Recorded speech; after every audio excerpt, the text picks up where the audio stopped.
Our tale starts on a night like many others. All is quiet in Trog Canyon, and people are enjoying a peaceful evening. That all changes when Kira the sheriff notices some strange humanoid creatures slinking about the houses while on her evening patrol. She raises the alarm and rushes towards the interlopers, determined to defend the town and its denizens. Meanwhile, inside her cozy hut, the Tabaxi sorceress Pearl is having a pleasant conversation with the travelling bard Tristel, questioning her about the world beyond the little village. They hear the sounds of combat and rush to investigate. Well, at least Pearl does. They find Kira battling a band of troglodytes and join the fight to drive off the foul-smelling creatures. Their combined might wins the day, but they're puzzled as to where these exotic attackers came from, so they decide to investigate the matter further. Alerting townsfolk, they gather information about their attackers, but decide to wait until morning to pursue the matter further. The next day, following the tracks left by the invaders, they reach a cave, where they find one sleeping troglodyte. Tristel uses magic to charm it in order to gain more information from their captive. However, it does not go as planned, for the creature could not speak the common tongue, and while it was trying to lead Tristel somewhere, the spell wore off before they arrived, and they had to kill it. But at least Tristel got a good song out of the whole affair. With no further leads to follow, they return to town somewhat dejected. They spend the next couple of weeks enjoying small village life. However, their bliss is interrupted by troglodytes sniffing about, and so they decide on a plan to find an amiable solution to these incursions. They lay in wait and soon see another group, this time being led by a larger, lizard-like figure.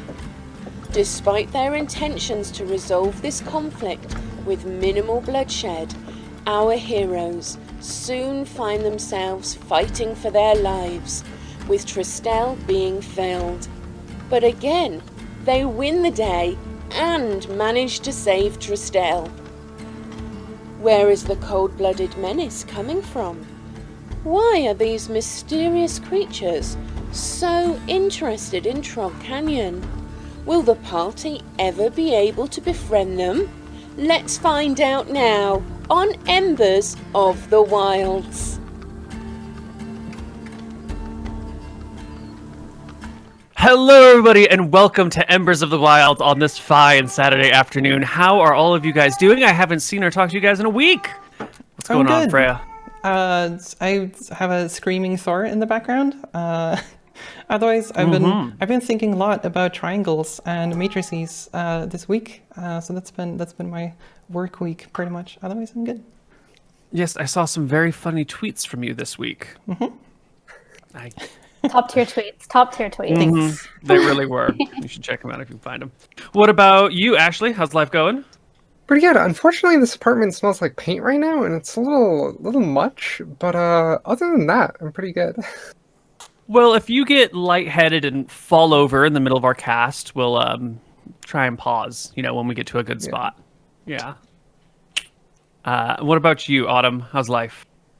Life's good. Just setting up the new apartment. Recently moved. And yeah, now I have my kitty cats roaming around the new space, and it's wonderful. All right. Well, when we last left our party, they were in a little bit of trouble. And why don't we come right back to where we left off? Because you have a prisoner, and you have an unconscious friend who's stable. You got a couple of bodies. I'm down. Yeah, but you're stable, right? You're quote unquote fine. Yes, y'all stabilized me. Okay. Goodness. All right. So I forget, when was I going to wake up? Because we Tristel casts sleep. It's waking up in like 2 seconds. Okay. I guess I'll just shout to Kyra. Kyra, just tie its hands up as quickly as possible. Make sure it's not getting away.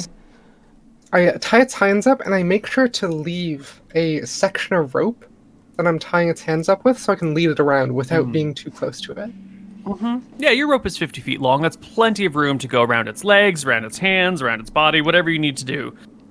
And the creature begins to rouse as you are finishing the bindings on the hands. I'm gonna start climbing down, and I'm just gonna tell Kyra, I'm just gonna go to town and get some help. I don't know if Tristel is okay or what's going on. I think we need help. Do you want to stay around for like a minute? Okay. Make sure nothing goes south before running off. Tristel is dying over there. I don't know what to do. She's fine. Is She'll be she? fine. Yeah. Okay. I will reluctantly stay nearby. Okay. I want to ready a non-lethal attack if this thing starts being aggressive or starts running away. Yeah, it kind of stretches against its bonds, looking for a weak place, giving it a little bit of a struggle, but gives up fairly quickly once it realizes the ropes are actually tied. And then its two lizard eyes dart over to you and regard you for a moment. And then they dart over to the Tabaxi and regard it for a moment. And then starts slowly looking around, surveying its area, checking its gear, weapons. Which I have none now. Say hello, how are you doing? Do you speak common? It just kind of regards you for a moment, like gauging the situation, or maybe trying to understand what you're saying, but it doesn't immediately respond. Maybe this paint is affecting me. Oh, geez. I can, like... Does that lizard smell like paint? Does that one also apparently. stench? It's just coming through the screen. He recently did his nails, but didn't like it, so it's just paint thinner is really the smell that we're getting. Yeah. Okay, Kyra, are you gonna be okay here if I go get some help? Yeah, should be fine. I, grab the rope and start slowly pulling it back to town, and say it's gonna be a lot easier, and you will have a much higher chance of getting out of here with your life if you cooperate and hopefully speak to me. The creature struggles to its feet, trying to get to its feet. Yeah. I'm gonna run just as fast as I can because I'm really worried about Tristel. Okay. And if I find any of the deputies along the way, Biggs or Wedge, I'm just gonna tell them to go west and make sure that everything's fine. And otherwise, I'm gonna make my way to Annabelle, the cleric, and just ask her to, just run up to her door and knock, I suppose. Okay, cool. I don't know how long that takes and whatever happens in the meantime, but... You can wake up Annabelle, no problems. Some knocking on the temple doors. Actually, you can go inside. The doors are unlocked all the time, so anyone can visit the temple anytime, day or night. But you can find her inner chambers and wake her up. You will see Biggs and Wedge cruising about, doing their duty, because you've been on slightly higher alert. And they will head west. And in a few minutes, you will have Biggs, Wedge, and Annabelle all arriving. So everyone's gathered here in the wee hours of the morning. Annabelle will step over to Tristel and throw down... Oh my god, it didn't work again. Cast a Cure Wounds spell on you for 1d8 plus 4 for 7, bringing you up to almost full. Does that wake Tristel up, or how does... Yes, Tristel is alert, awake, active, ready to do whatever she wants. Okay, Tristel, are you okay? Did I just die? I think I might have just died. I don't know. You just fell unconscious. In any case, thank you so much for... what's happened? I think we managed to get rid of most of them, although the big scary boss guy, we actually managed to capture him. Your sleep spell actually hit them, so and then I point over to the lizard person, and I'm like, yeah, so Kyra's over there with him. I glance at Pearl, asking them to give something back. Oh, right. The lighter. I reach down my pockets and I pull out the little coin purse and I look at it with very big eyes. And then I hand it over slowly. I take back my gold. Well, thanks for holding that, I guess. Yeah, one of them stole it from you. I thought maybe you wanted it back. As you're healing up, Tristel, and chatting with each other, you notice this creature before you is staring very intently at Annabelle. And not just Annabelle, at Annabelle's rod. The town has had this magic item called a Rod of Comfort that has been passed down through the temple here for generations. It sort of has an aura around it, which fixes the temperature at like a comfortable range, which protects against like rain and snow and hail and that sort of thing, and sheds a little bit of light around it. Annabelle hasn't activated it right now because it's just a regular evening. No need to use the magic power of this rod, but she carries it with her wherever she goes. It's the holiest, well, I shouldn't say holiest, but it's a precious item of the temple. Been used for generation upon generation. And this creature is staring right at it. So either this creature wants it or it's scared of it. Let's see. I'll walk up to Annabelle and just ask, like, Annabelle, do you know anything? Like, why is it looking at your staff? She shakes her head. I've never seen a creature like this before. I haven't the foggiest idea what it is or what it wants. But she kind of raises the staff and moves it around, and quickly the creature darts its head the other way, so as not to be looking directly at it, but giving away his hand at the same time. I'm gonna tell Annabelle to not activate it right now because that looks like it's scared of it, and I don't want to scare it or injure it. So yeah, make sure that doesn't happen. Okay, what do we do with this creature? Do we take it back to town, or do we try to talk to it here? I was going to try to lock it up, because I assume that we have some sort of lock-upable prison in the deputy building. Mm-hmm. Yeah, you've got those pillories where you can put someone's head and arm through and lock them in place, and they'll just kind of hang it on the boardwalk in front of everyone, embarrassed and ashamed.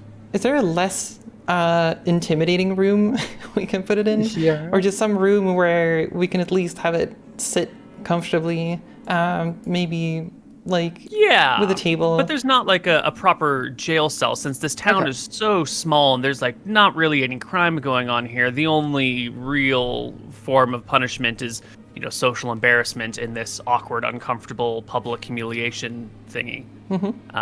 So you could put him in a house, but it's just going to be like a regular house in a regular bedroom or whatever. That's not great. But I presume there's a sheriff's office or something, right?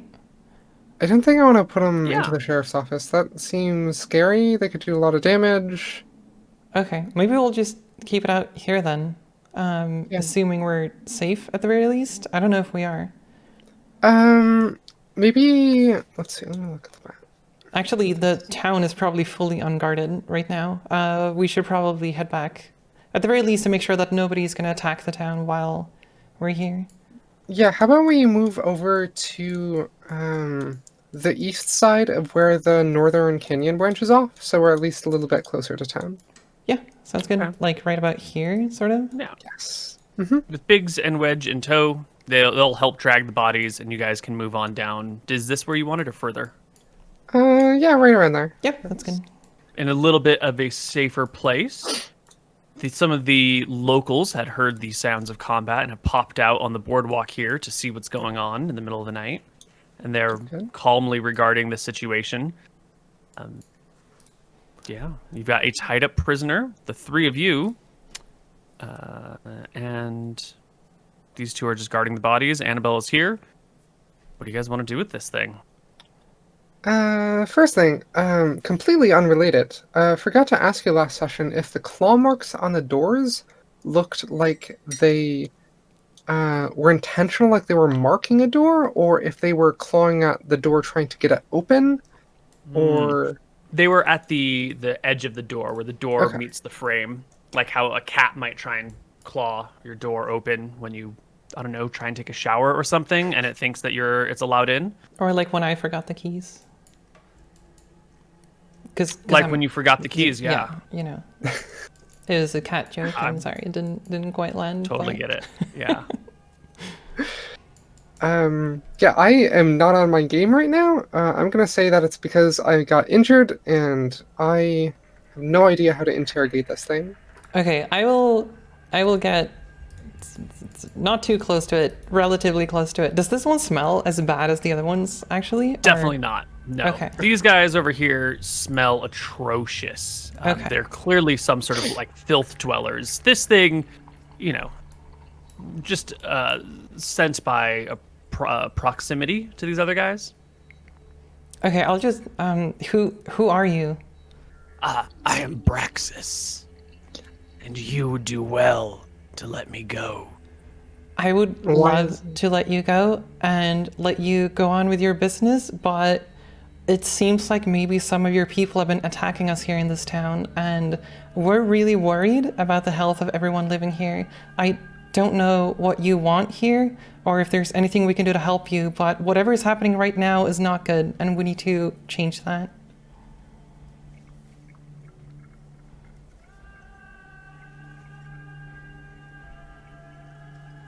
Pauses.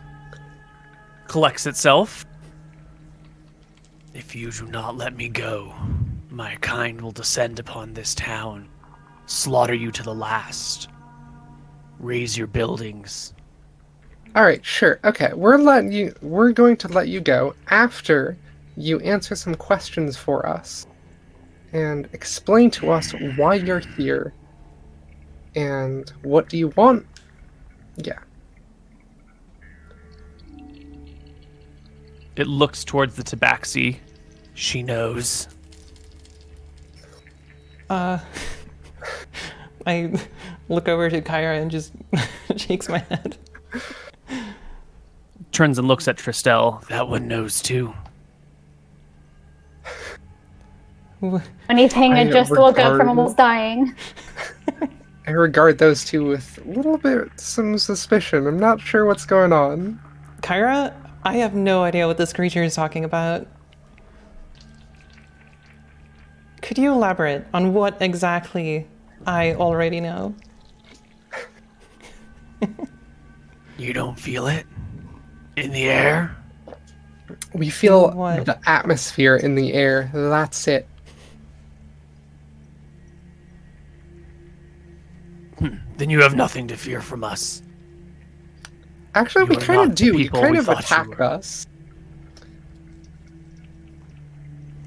You don't feel the magic in the air?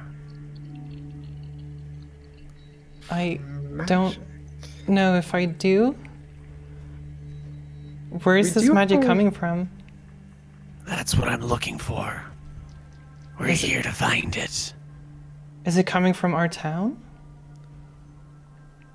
You didn't let me find out. We can help you if you make sure to not attack any of our people again. The creature throws another look towards Annabelle and says, That rod. What is it? I guess I gesture to Annabelle to explain, because I don't think it's a secret of what it is, so... it's well known throughout the whole village. Yeah, so... either I'll explain or Annabelle will explain. He shakes his head when you finish your explanation. It's not strong enough to create this effect. What Good effect? to know. I step you, forward. What exactly do you want this magic for? I want to know what it is. That's why we're here looking for it. What is the source of the magic that pervades the air for hundreds of miles?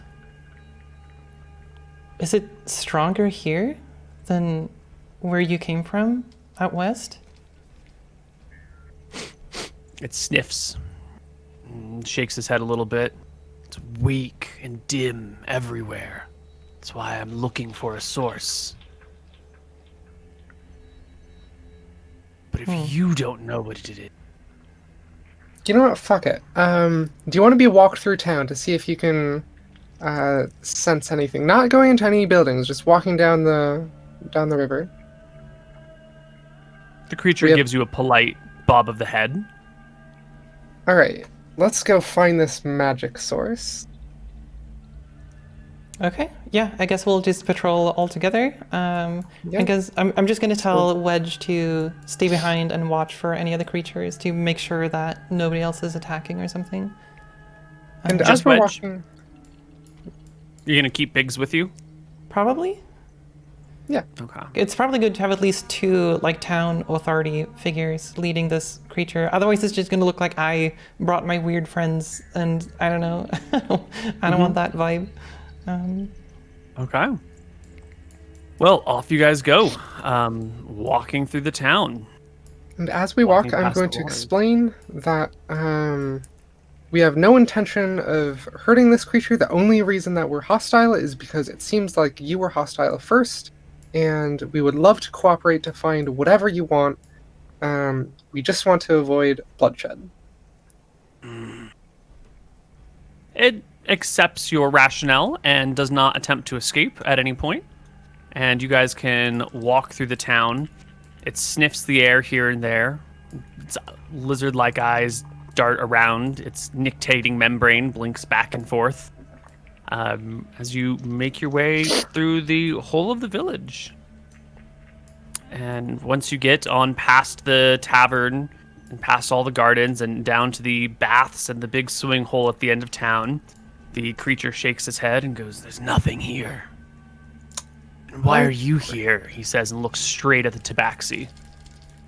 I live here. I've lived here for all my life, as far as I can remember.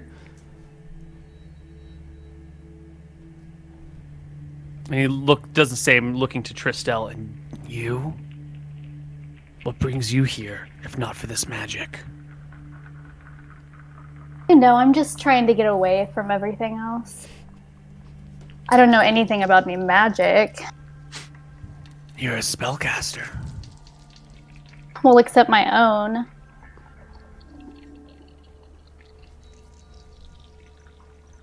do you seem satisfied that you guys honestly have no idea what's going on? And says, then... you will release me. On one condition, that our people will be safe from harm from you and whoever you brought with you last time. I swear it. Because you have explored this town, you know nothing's here, so we don't want you attacking this town. What? I want to. Can I check to see if it's lying? Because I don't know if it's lying about Yeah. this. Give me an insight check to try and judge what it's thinking, feeling, saying, doing.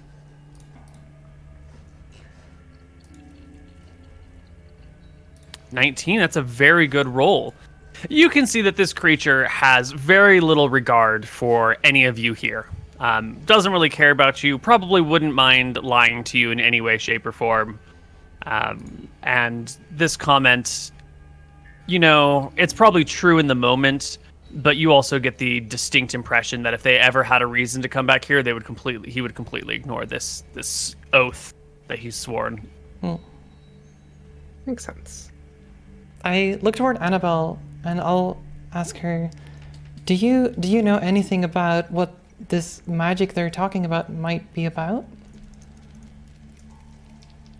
She shakes her head and tells you, I do not have the ability to detect magical auras, magical things in any way.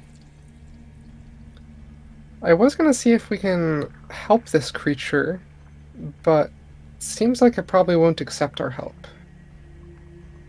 help it find whatever is going on. If it like truly regards us and doesn't care about us. Would you want our help? I'll just ask. Yeah, I guess. How? What could you do for us? If you Well, are we so almost- blind that you can't even see what's around you? If you're so weak that we almost killed you, seems like you could use our help. He seethes in anger at your very, very true statements. Never mind that Tristel almost died. I climbed down from the tree and like immediately. But you just fell from the tree. That wasn't like the creature's fault. you Ah, know? yes. Yeah. Me in the ground. Okay. I don't think that I trust this creature. It sends its search parties in the middle of the night, and they all immediately attack us. I don't know that we can trust anything that it says. Yeah, true. I don't know either. But it's driven by something, and I'm not sure what it is. So I don't think it's that horrible. Like, normally if something attacks us, like, feels weird to like try to help them, but the logic that I'm going off of is that it's not actually interested in us. We were just a like bug in the road that was in their way, and they didn't even care about us. And so I don't think they have any intention of harming us. Are you sure there's truly no way we can help you in search of this source of There's magic? definitely a way. We could be bodyguards. Yeah. We know this land. We have lots of generations of explorations mapping out this realm. We also have, if the magic could be coming from the caves, we have access to those caves, the mine. Lots of things that we can offer. He looks to Annabelle. Your cleric would be of immense help in our search. Well, we come as a package deal, so. I guess I asked the Didn't he- cleric. He nods his head. Fine. Come with me. I will take you back. Not right now. Is this not Concerned. what you wanted? We are daylight creatures. I don't know about you, but we need some rest. We're injured. You're injured. I assume you probably want to take a rest and... Your cleric can heal me? Not sure how I feel about healing someone who just tried to kill us, but... Let's see. I guess I ask the party, how do you feel about letting this creature go right now versus holding it until the morning and going out with it? Do we want to untie it in the morning, or what do we want to do? Do we want to chat away from the creature, or do we want to stand next to it having this Let's conversation? stand away from Yeah. the creature. Yeah. Biggs will push the creature against a wall and hold a spear to it, just in case it tries something. Thanks, Biggs. Okay. And the four of you, I guess, can have a little chit chat off to the side. Okay. I think I'm a little bit worried it's going to take us to all of its kin, and we're going to be surrounded, and Yeah, definitely. we might not survive whatever is in store for us. But I guess we could stay vigilant and make sure that we don't get pulled into a trap. But I don't know if any of us are very skilled at making sure we don't get trapped like that. I think it would be nice if we could build some sort of trust with this creature. So if we trust that, for example, maybe we heal it up a little bit and then let it go, and then ask it to come back the next day. If it comes back the next day, then I'm guessing we might be good to go. But I think it's probably not trusting us at all right now. Yeah. I could always try charming it and getting all the answers we want. I feel like that trust is going to be inverted once the charm wears off. Yeah, because it knows Fair it's been enough. charmed afterwards, right? Yeah. Okay. Okay. Yeah, that sounds like a plan. I also want to make sure and ask it that there's no other creatures going to try and rescue you right now, because if there are, then you're dead. So, be honest. When they find I'm missing, they will come. They will come in large numbers, and you will all be put to the sword. Do you have an estimate on those numbers? Like, how many are we talking? Hundreds. Are you in command of these creatures? Who is in command of these creatures? Let me go or face their wrath. I turn to the others. Interesting response. I'm not sure that this guy's actually as big as he thinks he is. You sniveling half-elf! How dare you question me? Braxis would never lie. Clearly, I don't know how many people are going to come after this one. Okay, I will just tell, like, clearly you seem to have some amount of wealth behind you, because that is not easy to come by, and I point to its chainmail. He bares his wickedly sharp, carnivorous teeth in your direction, proud of his armor that he wears. I will show my carnivorous teeth to that creature. Yeah, this creature probably like stole it off someone. Loot, yeah. Which is a little spicy because that means there's more powerful stuff. If we let you go, can we expect to see you back here in the morning? And maybe we can talk about working together to find the source of the magic? Because if you want a cleric, then... Of course. Let me go. Okay, I don't see the harm in letting this creature go, because it could help us figure out what's going on here. Yeah. So... It's a little spooky, though. What are you guys worried about? He's a nice guy. One good thing of if we let him go, and he does have a big tribe of whatchamacallits, and he was being truthful about not seeing anything in this village, then they will tell their group that there's nothing in this village. Yeah, I think it's probably good to ask it to also make sure to tell that to the others. Yeah. Then again, no idea if he was actually truthful about that. Yeah. Because I would probably say the same thing in that situation. So, are all of you here just in search of this magic, or is there anything else you're looking for to get from us here in this canyon? I didn't even know you existed until 2 weeks ago.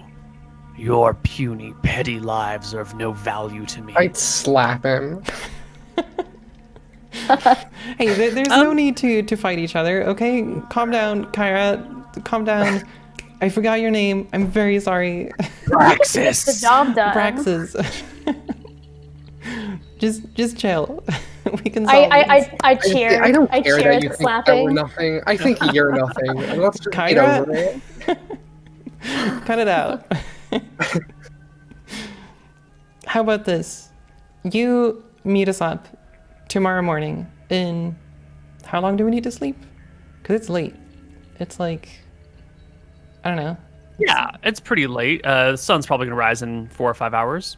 Okay. Whatever amount of time we need to sleep, I'll just ask them to come back the next morning in peace and no more attacks. And then we can talk. You've taken further. my weapons. How could I hurt you? We Yeah, what actually about those left. birds, you your know? weapon. Was that a lie? Those 100 lizard folk that you were just talking about, those don't have any weapons either?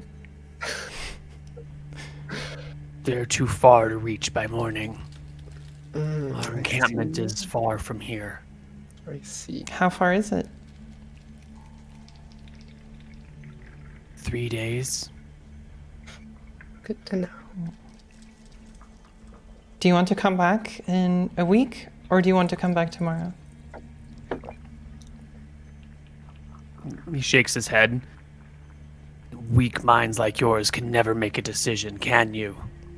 Not right We now. are This is a open highly offers unusual for situation. you of what you would like. So this is us offering grace to you. I don't care. Just let me go. All right, come back tomorrow morning. We're not going to hurt you if you don't try to attack us. We have no intention of hurting you. Okay. Okay. Do you untie him? I think we take them to the west side of the canyon. Oh, and get make their sure to, like- axe back. Because it's in the water now, where it fell asleep, right? Its axe has sunk to the bottom of the river. Yeah. So if you want, you can tell him where it is, or you can go get it for him yourself. I think it'd be a nice gesture if one of us gets it for him. Yeah. But also, like, make sure to, as we walk by, maybe slow down by the bodies a bit. Say, like, hey, you're not super weak. Don't do this again. Yeah, he sees the dead troglodytes, and he's aware that you've murdered a whole bunch of the other ones. But it doesn't appear that this creature has any regard for his henchmen or his minions. Like, you walk past the bodies, and maybe his eyes flick to them for a brief moment, but they don't invoke any head turns. There's no, like, respect. There's no, like, loss of companion or ally or friend. It's just like, oh, there's some more dead bodies. Moving on. Right. I'm gonna not pick up on that at all, and I'm just gonna say I'm really sorry for your loss. We didn't want to do this bloodshed either. What loss? Your friends. Comes the odd lizard laugh from the creature. I'll get further behind. Worthless minions. Yeah, and you guys untie him and let him go. Yeah, I'll also pick up the axe from the bottom of the river. Give it back to him. You dive into the water. I don't dive into this water. I'm not. Oh, well, who I'll goes do into it. the water? Okay, I'll do it. cool.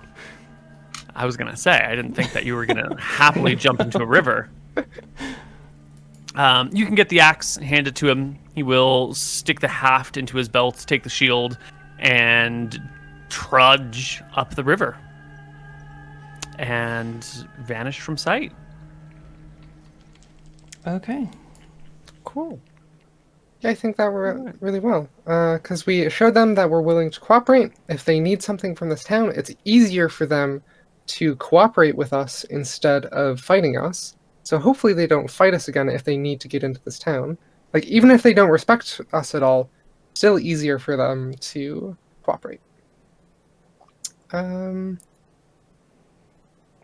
Cool. Yeah, I think that went really well. So yeah, take a short rest, heal. Yeah, you guys can all head back to your respective homes, take a nap, rest up. You can roll your hit dice if you need. But come morning, the creature does not show. Oh. Well, that was not entirely unexpected. You bring yourself to 10 this first day. And before we get too far ahead of ourselves, what do you guys do when you wake up and you're all a little bit better rested and then the creature doesn't show and morning turns into afternoon and the town is alight with conversation about the strange visitor last night that was walked through the town and, the battles that were done, the 2 additional troglodytes that someone's going to have to haul or, dig a grave for somewhere. 3, right? 3? There's 3. one off to the west. Oh yeah. Oh, Around the yes. river. There's one more. Yes. Yeah, so I want to make sure that nobody in this town has any sort of detect magic, any sort of something that could help figure out what's going on. I assume not, but just want to check. Yep. The only 3 spellcasters here are Pearl, Tristel, and Annabelle. And Annabelle is pure healer. She's focused entirely on protection and restoration spells. Has no detect magic. I don't have detect magic either, unfortunately. Yeah. No, like, local legends of magic. No. This is just a mining town. There's nothing magical going on here at all. And until Pearl showed up, the only magical thing around was the one cleric in the town and the Rod of Comfort in the town. And then Pearl shows up, like 18 years ago, 16 years ago, and then a few months ago, Tristel shows up, and that is the complete history of magic in this village. Well, shoot. Until now, I there's guess. a cleric 'Cause- before Annabelle, but, you know. Has Tristel heard stories of the like lizards or lizard type people? Yeah, there are definitely stories of lizard folk. They seem to be river and swamp dwellers, very occasionally like on the coast near some sort of like salt marsh or something. But they're usually considered fairly weak and primitive. They have a very difficult time speaking the common tongue. Most are unable to ever do it, just because the way their tongue and their vocal cords are formed, they can't really make these normal sounds. So this lizard-like thing, speaking in the common tongue and being fairly easy to understand, would be like an anomaly within the lizard folk community, if this thing is indeed a lizard folk. It could be some other sort of lizard adjacent kin. So it didn't show up in the morning. And what time is it now? Is it around the time where we might still expect it to show up, or is it like, yeah, it's not showing up? Yeah, I Or- mean, you wait through the morning. Maybe it's late. Maybe he slept in. You wait until like the afternoon. He still hasn't shown up. You know, I guess it's theoretically possible he could show up this evening, but we're getting on through the day as the time passes. And you're like, yeah, he's really not coming back, is he? Well, if you went home, it's 3 days journey. Doubt we'll see it anytime soon. Yeah. Yeah, we could follow it. We could possibly maybe see if we can. Or no, you already did that. You already tried to search for like magic clues or people who know magic. Alright, so here's my thought, is that they know that cooperating with us is easier than fighting with us. So I think the town is relatively safe. And so I think we maybe should take a like long expedition of like a week or so to try and follow this thing instead of just a single day expedition. I think that sounds reasonable. The other option, I guess, could be to. Or maybe not. It didn't say that the magic was particularly stronger here. I was thinking if, like, because a lot of the mines are unexplored here, right? So, like, that's another option. Like, if they're drawn here for some reason, then maybe we can find something here. But it didn't say that it was, like, stronger, closer to the mine entrance or whatever. As far as I know. Could have been lying, but I don't Possibly, really yeah. see a reason for it to lie. If they'd rather take things by force, then it's probably easier to pretend that you want to build up some trust just to get away. So even if I was extremely evil, extremely whatever, it's just flat out, like, if I don't care about something, I'm not going to choose to fight it if it will cooperate, if it makes it easier to get something that I want. So, in its perspective, if it was walking through the canyon and it sensed, like, more magic here, like, it knew that we were trying to be cooperative, it knew that we were trying to, like, help find whatever it is. It didn't have any reason to believe that, like, saying yes or no there would make its chances of surviving go up or down. So I don't see why it would lie. So I guess it probably was telling the truth? That the magic isn't in Trog? I don't know that I trust it. So I guess with Tristel's knowledge that maybe this creature speaking common and being aware of magic in the way that it is, is like kind of unusual. Kind of like tells the group that she thinks that there's. So I think there's something different about these. I'm worried there may be someone or something even bigger and badder behind it. Yeah. If it treated the Trogs so poorly, I'm wondering if there's someone that it even reports to, something, perhaps something that's motivated to get this magic. We could also stay back, because a lot of us are out of our magic and could use a week of rest, and we could just see if something happens during that week, if they come back or if they just stay away or whatever the case might be. It might be difficult to follow them in that case, because the tracks are probably going to be gone a week later. Well, if they traveled via the river, I don't know that we'll be finding many tracks. Oh, that's true. Oh, because did the lizard like swim or walk in the water? Or... Let's see. When you saw it, it sort of trudged back and forth across the river. It does get pretty deep in some sections, and it did like a little bit of a hop across the midsection of the river when the river came up to its chest, but it didn't all out swim. But then again, it's also wearing chainmail, so like swimming is kind of really hard when you've got 50 pounds of metal on you. Maybe they're using the river to cover their tracks. Yeah. Okay, so either go after it now or in a week. I'm a little scared moving out into potentially dangerous areas without having my spells back. Okay. Agreed. Well, we left you guys on the first day, on Sunday, the 8th of March. So, it's time to rest and relax, I suppose. Because now it's the 9th. Or no, wait, it's still 8th. Yeah, today's the 9th. Yeah, because today's the morning of the 9th, so. And the full moon as well is today. So we can just rest the whole week. And you will, without any problems, get a full long rest in here. The creature doesn't return. It doesn't bring his friends. No other monsters appear. And for the rest of the week, life sort of gets back to normal. I say sort of, because in a span of, 3 weeks?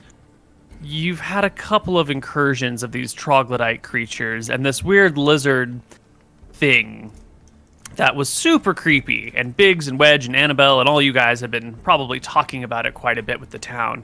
And the town that has lived peacefully since, the war, it's a little anxious about all these newcomers showing up. Just a little bit anxious. Tristel, would you roll me a 2d6, please? Yes.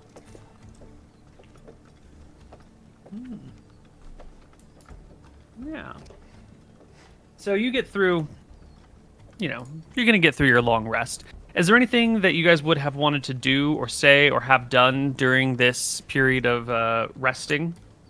Yes. Mir. I assume Artie would have asked this, but I just want to make sure that the smith has no idea how to make plate mail and cannot make any sort of armor. Yeah, in theory, the smith could make chainmail. It's just extremely time-consuming, and he's got better things to do. Plate mail is not well beyond his ability. Well beyond it. Cool. Sounds good. Other than that, yeah, I think I'm good. I would want to talk to Lydia, because I haven't talked to her for a while. Sure. After everything that's happened. Yeah. Why don't you go find Lydia and have a nice chat on one of these fine, spring days? Spring days. Oh yeah, what day is it today? Well, this will be sometime during your rest, so anywhere between the 9th and the 14th of March, you can kind of show up whenever. Where does Lydia live? I actually don't know if she has a location. She lives up on... So this is actually a great time to talk about the town a little bit. So we'll notice that the town is built on these different, tiers of the canyon, right? And we're in the southern hemisphere, so the sun shines from the north towards the south a little bit. So Lydia lives on the south side on the top row of buildings over here.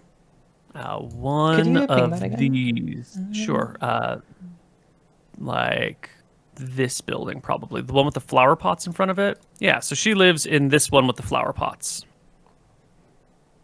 Okay, all right. I'm just gonna walk up to the door and knock. Knock? Yeah. Okay, yeah. Yeah. She comes to the door and opens it and looks at you and, oh, Pearl, what are you doing here? Hi. I'm not interrupting anything, am I? Or You're never interrupting anything. okay, and then I'll just walk right in. I presume there's a cozy spot. Do sofas exist in these Sofas, towns? yeah, there's some sort of well-scratched sofa in the house that has been torn apart by claws for years. I'm just gonna plop down in it, exhausted, because there's been a lot happening this week. Yeah, I'll just talk to Lydia and sort of update her, and like, I don't know, I'm just really scared of everything happening in town. Everything has been so calm and peaceful for all of my life, and now all of these things are showing up. Well, when a human reaches an age a little bit younger than you, their body goes through all sorts of transformations and changes. I'm not sure about how your people work, but my people have all sorts of things that happen to them, usually in their earlier teens. You're a bit older. Do people attack your town when you're a teenager? No, oh, I'm so sorry. I thought you were talking about a personal. I'm sorry, dear. Oh my god. Well, it is an anomaly, but the world is a scary and dangerous place, my daughter. As you know, the war came and destroyed the empire, and we've been here quietly and cozily living for 20-odd years in a fairly peaceful setting, which is an anomaly. The world is a dark and scary place. And one day, the world was going to come back to find us. And hopefully this is the end of it. Do you think we're gonna be safe? Do you think we're gonna have to leave town? Our town is very well defended, my dear. There are very few stairways up onto the canyon walls. Those are easily defended by the good sheriff and hopefully by you to some extent. And there's some deputies here as well. I trust Kyra to protect the town as much as she can, and to, with all of her experience fighting and whatnot, but we were fighting those things a few days ago, and the Tristel, the half-elf, do you know her? Mm-hmm, of course. She was knocked unconscious by these things, and Kyra was really badly wounded after all of this, and I don't know if we can fight that many more. What if more of them come? Well, what if a wildfire sweeps through the town, burning all the trees, all of our crops, all of the boardwalks, all the bridges and the stairs? What would we do then? I guess we would leave, find somewhere else to live. There are many dangers in life, and there's no use fretting over each and every one of them. It just feels different this time. Well, it's because it's happening to you for the first time. Do you still have that book with the creatures in the forest? She sighs and goes and pulls it off of a bookshelf and goes, "Are you ready for another bedtime story? You're getting a little old." No, Mom, it's okay. I was just wondering, was there anything about lizard-like beings here? Anything that might help us in our journey talking to these people? She shrugs and hands you the book. I've never heard of such a thing before. The smaller ones, I do believe the former sheriff was talking about them at the inn.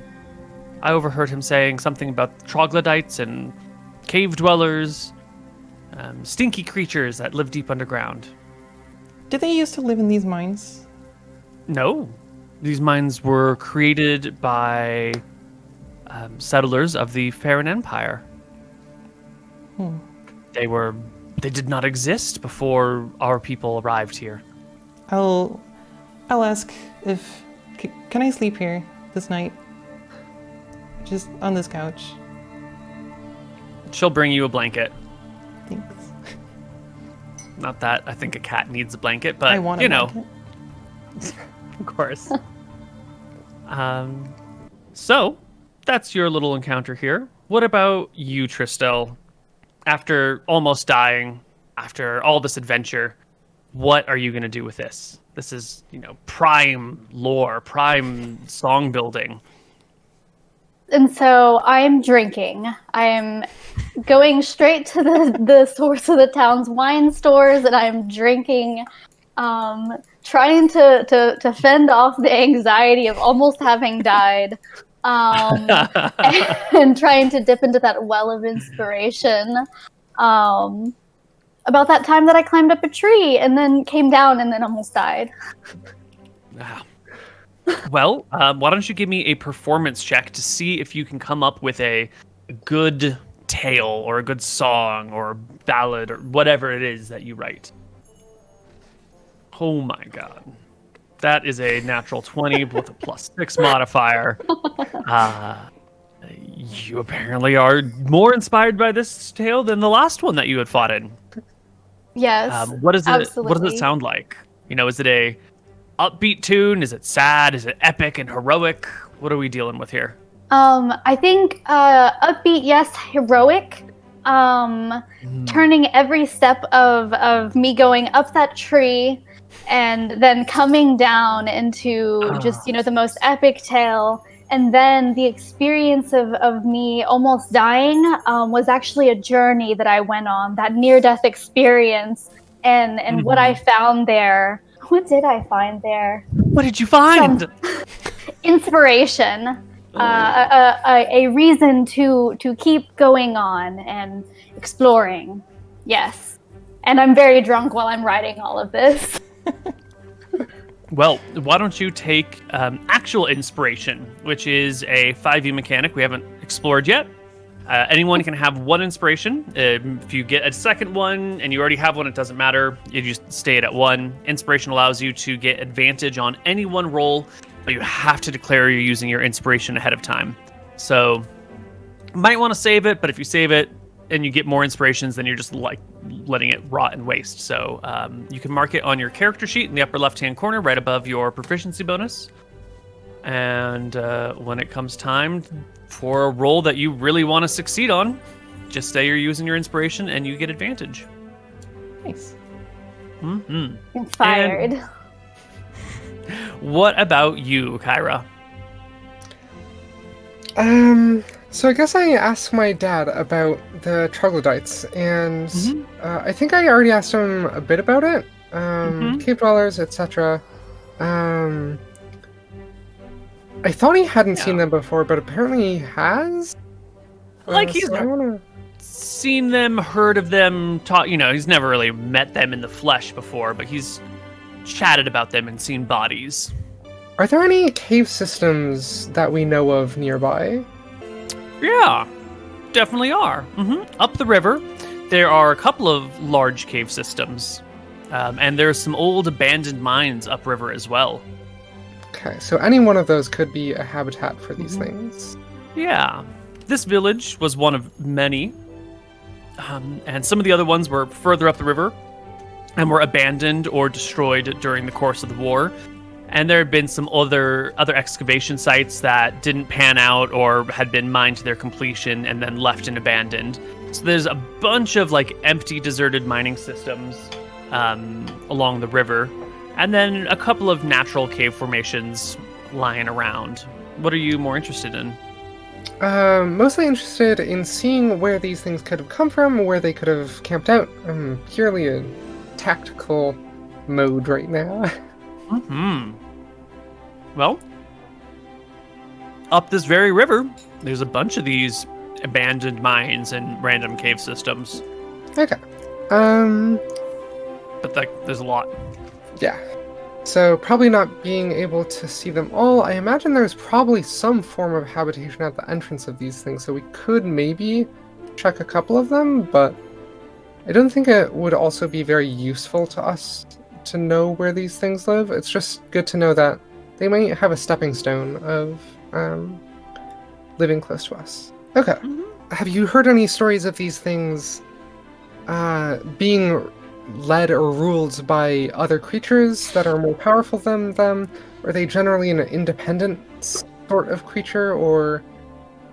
I don't know who would want to work with them. It stinks to high heavens. They're not particularly smart. They're individually strong, but kind of messy and chaotic in nature. I suppose a strong enough thing could corral them, but... Ugh. Cool. So it's not unusual to see this lizard thing, like... I mean, no one knows what this lizard thing is, so that's pretty unusual, right? True, yeah. Yeah, I was just thinking, like, a little less extreme than this, but, like, if you saw some animal, like, leading a pack of lions around, you're gonna be like, what the heck? Like, lions are very independent creatures. It does not make sense for something to be leading these.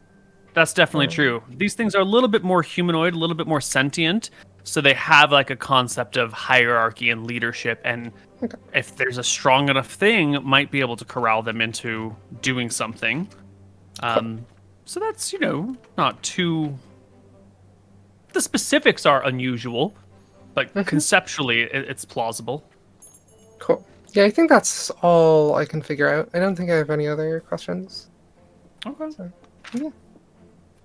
Well, life begins to settle back and go into some sort of semi-normal period of time. Can I get a D24 from Freya? Yeah. What am I rolling? D24? A D24? Okay. Yeah.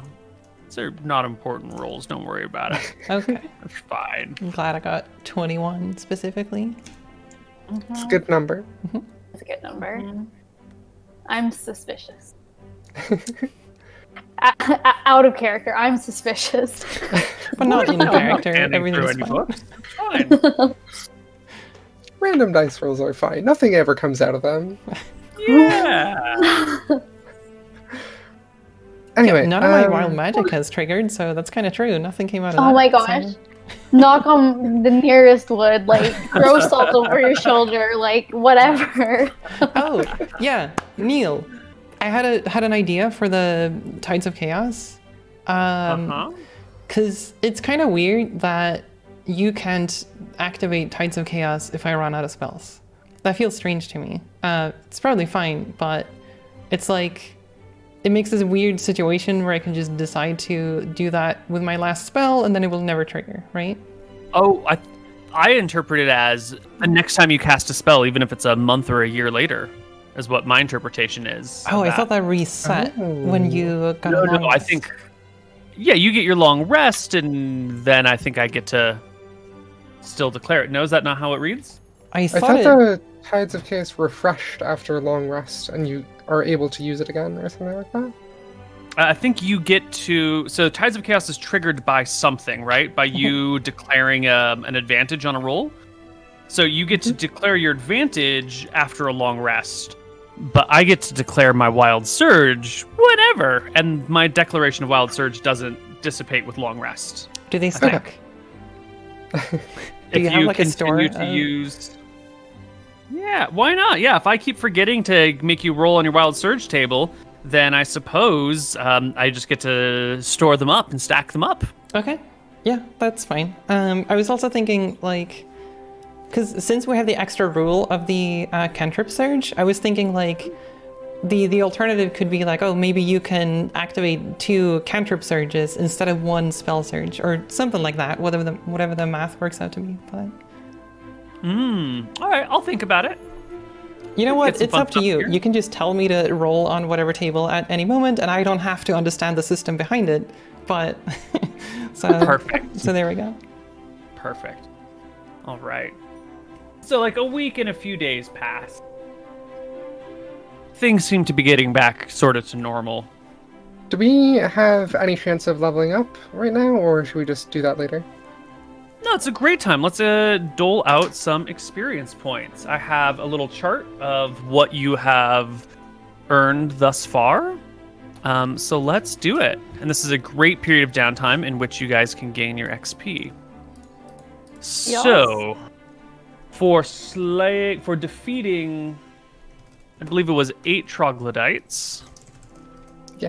And you didn't kill Braxis, but you did capture him, and that's definitely counted as defeated in combat. So Okay, we will good. also give you I was XP gonna ask for about that. Braxis. Yeah.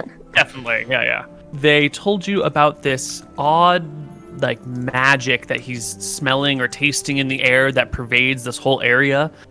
So we got a little bit of interesting story and lore here. There's a mystery that's been uncovered, which is worth a little bit of experience. And we'll add in some nice XP for role-playing as well, because you guys have done well with your characters. Divide it between the 3 of you. One moment, please. I have to look one more thing up. No, you're fine. So many things. Yeah, I was worried we were gonna have to be like serial killers in order to level up, but No. So everyone can take home 266.6 repeating, but we can say 267 XP. that's so generous. Nice. Hell yeah, rounding up. Round up. 267. Yes. You know what? And while you guys add your XP, this is a great place to take a break, because when we come back from our break, there will be another intruder, another interloper in town. Okay, all right. Then we'll be back after the break. Thanks for joining us so far.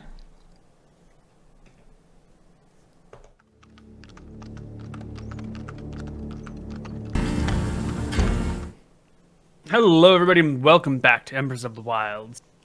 We're gonna fast forward to Tuesday evening. What date? I want dates for everything because I mark it in the YouTube videos. So it would be nice. Tuesday, the 17th of March, Nice. year 20 years after the war. It is getting kind of late. You know, it's well after dark. It's like 9 p.m. In the spring, so you know, getting on towards the evening here. And the 3 of you are hanging out at the bar, which is over here, which we haven't really talked about very much. This lower area is actually raised on stilts off of the ground, still about like 6 feet or so. And it's like a nice little bar area. The liquor comes from one of these upper buildings, and they roll it down. You got like a bartender and some tables, and people can come and socialize down by the river as it flows by. It's nice and gentle and quaint and whatnot. And the 3 of you happen to be hanging out over here, chatting about, you know, whatever goes on in your life that you want to talk about. There's a couple of other random townsfolk that I'm not going to bother putting on the map because it's not worth our time. When you hear a scream coming from the east. Oh. East. Yes, a loud cry, which is then echoed by other voices that take up this shouting, this screeching. Okay. How far away does it sound like it is? Is it close or really far away? Fairly close. Could it be coming from the houses directly east of us, or is it more southeast in those open areas? No, it sounds like it's coming from the bathhouse, which is this building right here. Okay, I will. There's like, you know, seating outside of the bathhouse, and people go in, and it's nice hot springs. Okay. I guess I'll just get up and see what's going on over there. Yeah, can it's I only. climb down here? Kind of just jump between the things, climb down? Yeah, totally. Yeah, you can just hop over the ledge. It's not a great fall. It's pretty easy to do. Okay. Yeah, in that case, Okay. I'm just gonna make my way over and see what's going on. Yes, I'm gonna the climb people. up the stairs. Sorry. No, go ahead. You're gonna hop over, go up the stairs. Yeah, go over to the Um, bathhouse. What about you, Tristel? I'll follow begrudgingly, sighing like, oh, why can't we just enjoy a drink? No, Tristel, you can stay if you want, but I think someone's in danger. It would be nice to have your help. Yes, I'll come. I'll just be unhappy. And so I follow along. Probably 2 glasses in. Nice. Do you bring any drinks? Yes, I think my token has a wine glass in hand, so yeah. At least one. All Okay. right. So what is happening at the bathhouse? Near the bathhouse, you can see some people are pointing and screaming. They're standing from this ledge over here, sitting in these chairs or standing around, getting ready to go to bed. Maybe some people up here too, and they are pointing in this direction because there are creatures coming your way. Bizarre, strange creatures that look like, well, they're small, maybe 4 feet tall. They're humanoid, but their bodies look like cracked lava or cracked rock in some way, shape, or form. They glow bright red. There's actual flames coming off of the tops of their heads. And the 4 of these things are creeping into town. Maybe creeping's the wrong word. They are just walking in this direction, looking around, gazing at the area. They are highly flammable. My instinct is that, 1, they probably don't like water. 2, to get anywhere in town, because I assume the bathhouse is like 20 feet off the ground? About 15, yeah. 15? Okay, so I'm guessing that they can't really get up to the bathhouse. So I'm going to say the most easily defensible point is over here, probably. And I'm going to assume that they're not going to cross the river, so I want to try to intercept them there. All right. I will tell the townspeople around to go inside and just stay away from these creatures. They might be dangerous. I don't know what they are, but we might be in danger. Miss out on the battle? There's no way I'm gonna go inside and not see what's happening here. You can stay What the in hell if you are those want, things? but this might be dangerous. And then I'm gonna stay on this corner and as the creatures move along just to see what's going on, where they go. Yeah, the first one kind of comes up towards the water's edge. It sheds this bright light around it. It's, literally on fire, and its skin looks like it's molten underneath and just kind of crackling and shining light through the other side. Looks about near the water's edge and heads on back with its companions. And they move on around this big post and start coming up this direction towards Kira. Oh, geez. yeah. Okay. 1v4, let's go. Yeah. So I think this is the time, as you guys are approaching, that we should roll into initiative. Oh, jeez. Okay. Ooh, we got this. Oh, jeez. Oh, jeez. They are rolling so well. Oh, Look at those no. initiative rolls. Oh, my monsters. I love you.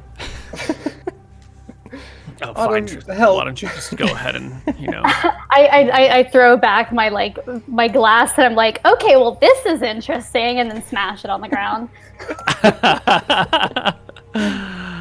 Well, you are the first to react. These things definitely don't look friendly. And more to the point, these are creatures of fire, and you live in a dry canyon town with lots of pine trees and lots of wood. If they are able to set things on fire, as we discussed earlier, they could be hugely detrimental to the entire town, even if it's not their intention to do that. So, Tristel, you are up first. What do you want to do? Let me see. Lydia and I Everything's might kind have to of move far into- away. So I want to try and kind of stop these baddies as soon as possible. Definitely understanding the situation we're in, being in a dry canyon and these fire baddies. So I'm gonna cast sleep, or try to. I think wherever I cast it, I'll cast it, or I can. What's the Let's see what range the on range that? is. I think it's 90, but within 20 feet of the point I choose. So let me measure to a nice spot on the other side of them so that I don't accidentally make my allies fall asleep. Roll me, what is it? A bunch of dice. I think there's specific dice, but a bunch of them. They're probably centered like right here. Sleep. You will roll 5d8. That's right. Yeah. How many are you targeting? All 4 or 2 of them? Or All of them. So it's like any of the creatures.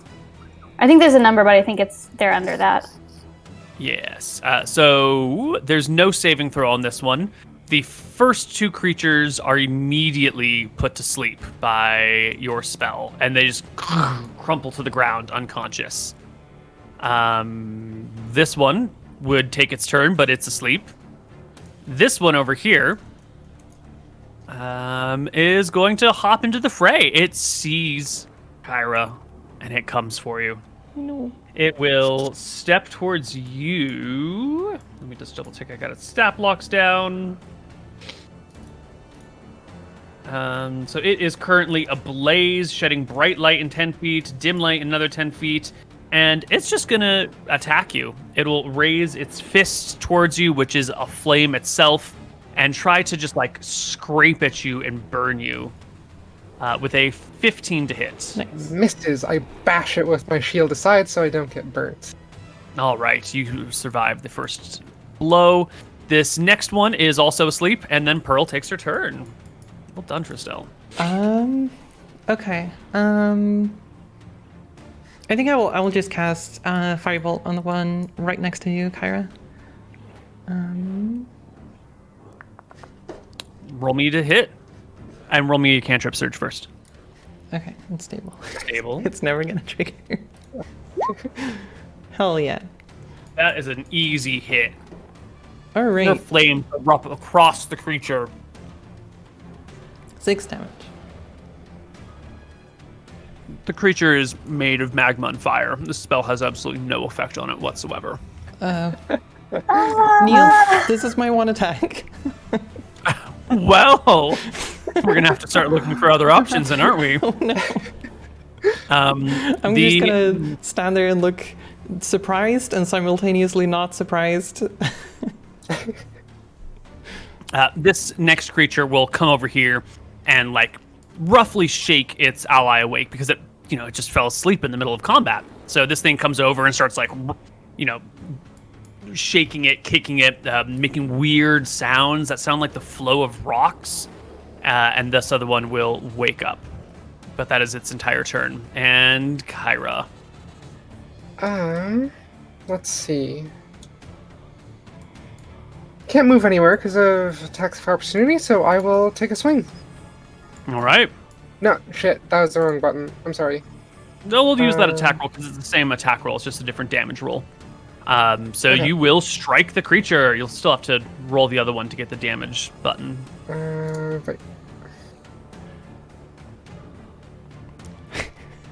And the damage roll, 10 points. Nice. You will hack into this thing. It appears that its body doesn't break before before your blade very easily. It's sort of like a magma rocky thingy. It still takes damage, but it seems resistant to the attack of your sword. And Tristel. Can I cross the river? Yeah, the river's difficult terrain. It'll take you twice as much movement to cross it. So instead of it being 20 feet, it'll be 40 feet to cross. So, if you want to get all the way across on this turn, you can do it, but it'll take your entire turn to get all the way across. Okay, yeah, I'll do that. I'll kind of cross on the side that's like close to these rocks. Yeah, put yourself wherever you want. Excellent. Okay. Shoving something is maximum of 5 feet, or I gotta look that up. I think it's either a 5 or a 10-foot shove, but I don't remember which. yeah, 10 foot would be useful, but 5 foot is less so. Melee attacks, shoving, 5 feet. push it prone, or knock it 5 feet. Cool. All right, so the one near Kira will reach out with a burning touch against you. A 21, I believe, will hit. Oh no. Yes. And you will take 6 points of fire damage. Oof. If the target is a creature or a flammable object, it ignites. Until the creature takes an action to douse the fire, it'll take d6 fire damage at the end of each of its turns. So it hits you, and like the clothing that kind of sticks out underneath your armor, your hair, all your little bits of flammable things like burst into flames. Now, they're going to cause a little bit of damage to you unless you can find a way to douse it, which you can easily do with an action or, whatever else you can figure out. And you'll take damage on the ends of your turns. The next one will scamper in this direction as well. And then pause because there's 2 of you. No, it's going towards Kira. Yep. And it too will reach out to touch you with a burning, flaming touch that is a natural 1. It does not get anywhere near you. It just sort of scrapes at you. You can hear the footprints sizzling as they step in the wet sand, and the water below them begins to boil away. And then Pearl takes her turn. Okay, I am going to, let's see. Okay, I'm gonna move right up to the edge of the water here. Mm-hmm. And I am going to use hydrotelekinesis and lift 1 foot cube of water and just drop it on this one. Put hydrokinesis in chat so we can see it. Okay. You can move at a rate of 5 feet per second. 6-second rounds means 30 feet. Force is only enough to move the water itself. You can freeze it. We can change the opacity or color. So we're moving a total volume of up to a 6-inch by 6-inch by 6-inch cube onto this creature. So I'm going to give it a dexterity saving throw to try and avoid the effect, which is consistent with attacks. They usually have an attack roll or a saving throw involved. Oh, I need to do so counter stage as well. Oh, yes, please. Okay. Still stable. Don't worry. It's going to come one day. And it will get a dexterity saving throw, which is a natural 20. No. So it sees this water float up in the air and over and come to splash down on it. And the creature tucks and rolls to the side, standing in this copse of trees. Oh no. Our next monster will come forward. And then it realizes, oh my god, John's asleep. Hold on, we got to go back to John. Whatever his name is, it's not actually John. And will spend his action waking up not John, because that's a terrible name for a monster. That's probably more like Basalt or something. Kira, it's your turn. Okay, so it says that I have to take an action to douse myself on fire. That would be to pat yourself out, to put out the flames so on you. If I just walk into water, will I douse myself? If you fall prone in water, then that's fine, right? You have to get yourself drenched. Yeah. Would it be possible to disengage and jump down? Yeah, so disengage is an action. You could then move, fall prone, and stand back up. And that would prevent you from being attacked and put out the fire on you. But then you'd be taking your action to disengage, which you might as well just take your action to, well, I don't know, whatever you want to do. Because we might be safe in the water. So the thing that I'm worried about is if I disengage and move away, then the other thing will be free to run to the town and light the town on fire. So I think I want to stay here. No, don't die. Use my action to put myself out of fire, and then use my bonus action to Second Wind, which gains 1d10 plus 1 health. Splendid. Get 7 health. Nice. That'll bring you to full. And you are no longer aflame. You will not take burning damage. Tristel, you've crept across the river. You're behind one of these things. What are you going to do? Have all the baddies woken up? Yes, it looks like they have finally. This guy's finally woken up. This other dude. Oh. So can I like scoot here and still like cast a spell? Totally. Okay, so I'm gonna scoot here, kind of keep my distance still. I'm gonna have Giselle cast Bane or attempt to on these two that are right next to Kira, and then I guess the one that's like closest over These here. guys? Mm-hmm. Nice. There is... I don't think there's a saving throw for Bane, right? That's just... I think it's Charisma. So yeah, Charisma saving throws. It's Charisma saving throw. Excellent. These boys can't have high charisma. Yeah. So, starting on the top right is a fail. The left is a pass, and the reinforcement dude is a fail. So this one has been baned, Nice. and this one has been baned. So they take a penalty of D4 to attack rolls and saving throws, which is great. Okay. This one that has just woken up will stand from prone and then come on in. It'll take all of its movement to get here because it has to first stand up, so it cannot actually make an attack. This next one over here has not been baned. There are two of its allies on Kira. It's sort of in these trees, and so it's going to use its action to set the trees adjacent to it on fire and build like a little wall of flame over here. Not like a proper wall of flame, but at least like a little burning thing. There we go. The next one, this baned one, is going to try and it's gonna do a risky maneuver. It's gonna step over here, and it's gonna try to shove Kyra into the flaming bushes. Oh no. Okay. Yes. So Kyra, give me an athletics or acrobatics check. While this one, I'm re-getting my actions now that I see its stat block, but I've already said it, so we're going to go through with it anyway. Yeah, there's no way it's going to beat a 21 on a 1d20 minus 2. Yeah. So it comes over here and tries to shove you into the flames, but to no avail, and will stop its action. Maybe shove is not great on these guys. Pearl, it's your turn. Okay. Can magic missiles sort of curve around things as long as I... Like, can I hit this No, one it's with magic missile? Great shot, and you need line of sight. This guy's kind of small, and there's a big Kira in the way, and these other dudes. So this guy's definitely... You'd have to be, like, over here or something to be able to see it well. Okay. Well, I can probably make my way over there, I'm pretty sure. Yeah. Yep. Okay, I'll... 30 feet of movement, right?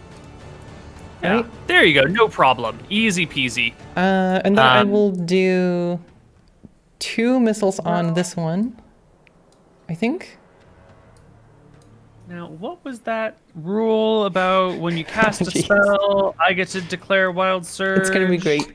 It's fine. How does this work? Do you roll on the table immediately, or do you just roll for a double chance?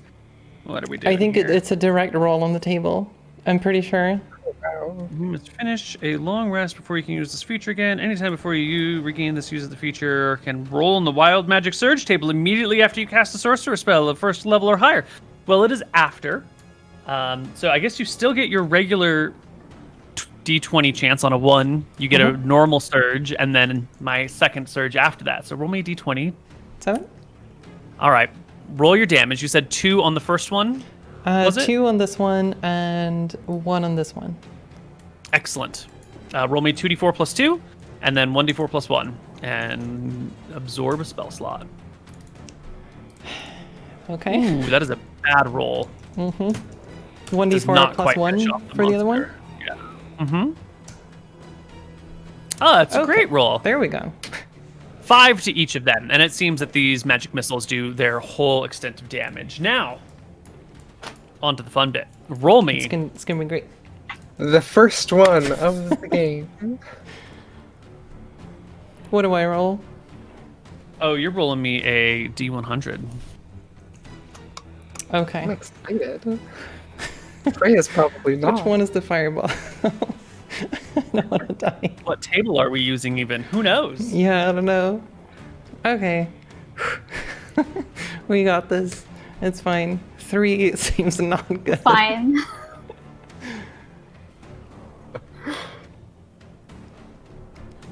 You fire your magic missiles, and they impact these creatures. But beyond from your fingers, in addition to magic missiles, you launch 8 snakes from your fingers, which fly forth and land in the water and begin to wriggle around in the water. Let me add the snakes to the Are initiative these order. dangerous snakes, or are they just... Who knows? Snakes. You know, it's kind of dark out. It's on towards evening. They splash in the water. They're cold-blooded creatures in water, so you have a really bad time seeing them with your infravision, and the monsters are here. I don't know how much attention you really want to pay to these 8 snakes. I probably just noticed that something lands in the water. I have no idea what it is. Great effect. I love the snakes. Can they swim? That's a Are they lot of water snakes. snakes, or are they land snakes? Do you want to spend the rest of your turn investigating the snakes and not paying attention to combat? I'm... You know what? I've done my full movement, right? So I can't... Yeah. Yeah, I moved 30. Okay, yeah, I guess that's it. Great. Well, they will roll in at 19 on the initiative order. And Wait, they're in the next... initiative? Oh, yeah. Oh. The next creature will go. It has recently been baned. It sees the spellcaster, and it comes for you. And it will make itself an attack roll. Yes, it wants to destroy you. It rolls a 7 minus 1d4. It rolls a 3 to hit you. The Magmin is just not able to reach you. You move back, able to avoid its blows as it steps forward and like strikes the rocks around you. Kyra. Not the dress. Okay, am I able to push this creature in this direction?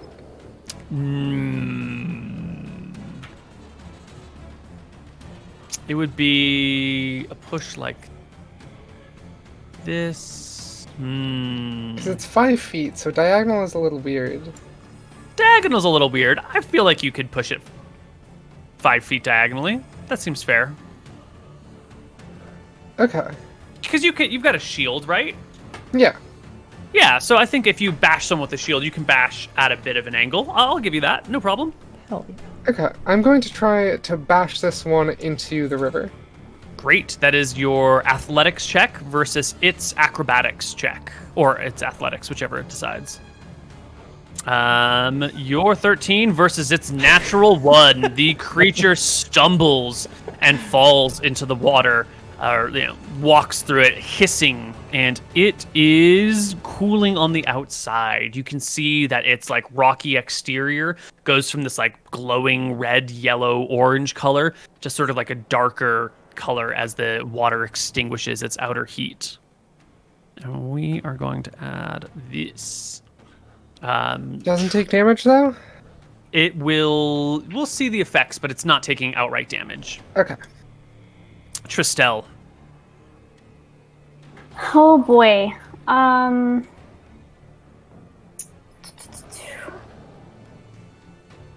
think I may disengage a bit because I'm quite squishy.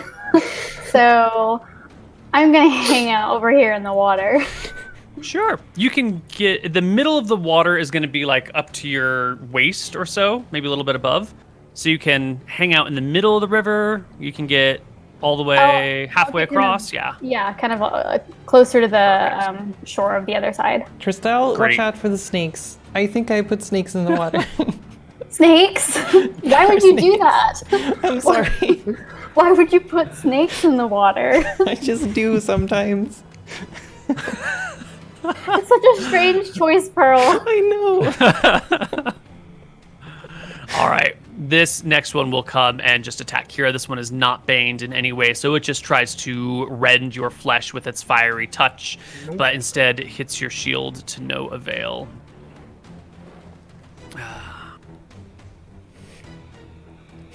Okay.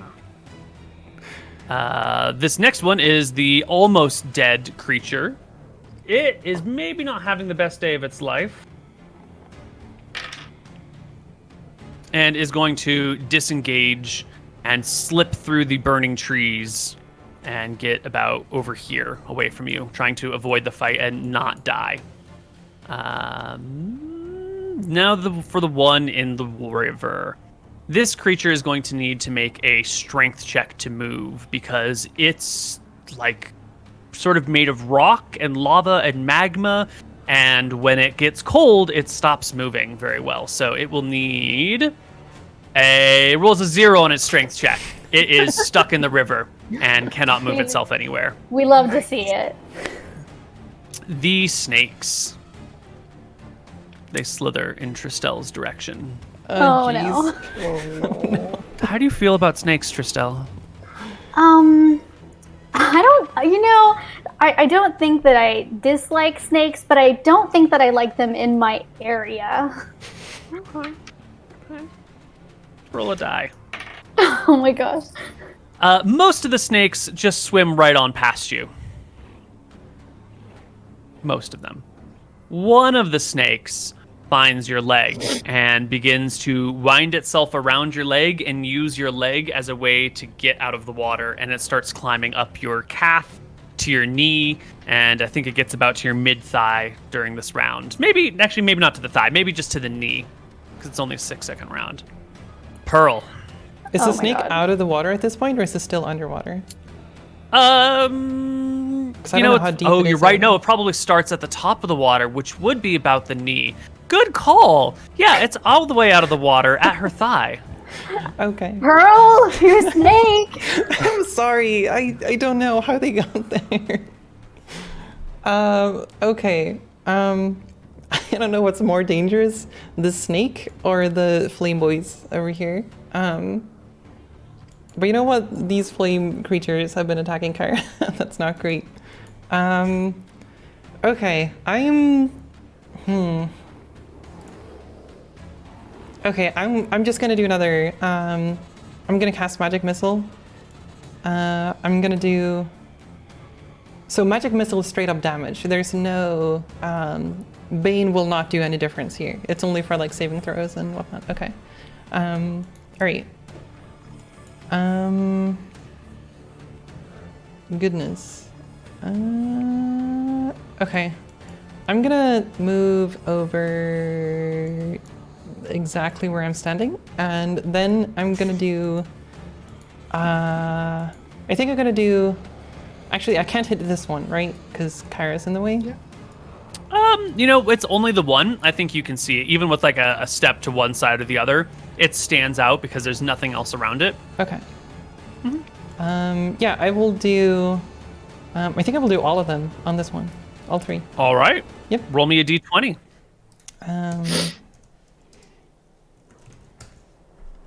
right. All right. Roll me 3d4 plus 3.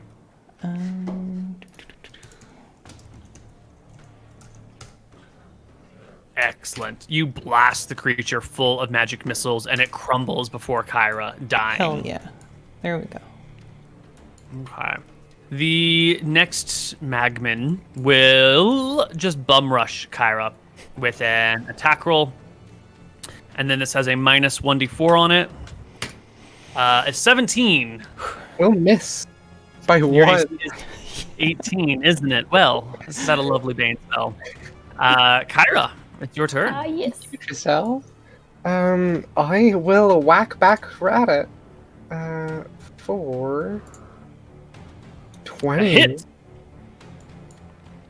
Your sword slashes into it for minimal damage as its tough, rocky hide absorbs most of the blows. Tristel, there's a snake on your thigh. There is a snake on my thigh. I don't think I want this snake here. No. It's not a good spot for a snake to be. Can I, okay, so I'm wearing a dress, so I like pull my dress up and I'm like, there's a snake. Can I try like, not really pulling the snake, it's wrapped around, but so try removing the snake from my leg. how? Is it like a grab and yoink? Is it like a pry off with a dagger? Are you just gonna like bite its head off? What is the removal process? I don't want to cut it off. Yeah. Maybe just like offer my hand, like here, come up this way, not on my leg, please. You know what? It immediately crawls up your arm. It seems to be very concerned about the water and is just looking for high ground, and you happen to be what's in the way. So it slithers up your hand and up your arm and like curls on your shoulder. Oh, See, Tristel, that's fine. I kind of like this now. Do you have any movement to go along with that? Any other things? So, I have my snake friend, and I quite like him now. I'm like, oh, this is kind of friendly. I like it. And it gives me an idea. So, I'm going to cast Minor Illusion and try to create the image.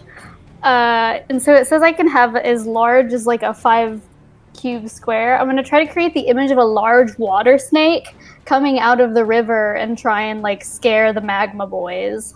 Ooh, I love it. That's a great idea. Okay. So you create the image of a large snake. Where would you like it to arrive? Yeah, there's perfect. Okay, cool. You said it's a 5-foot cube, is it? Yeah, or yeah, 5 It cube looks more square. fun when it's like this. It's fine. Yeah. Big ass snake pops out of the water near the magma boy. And whose turn is it? It's this one over here who's running away, and they will.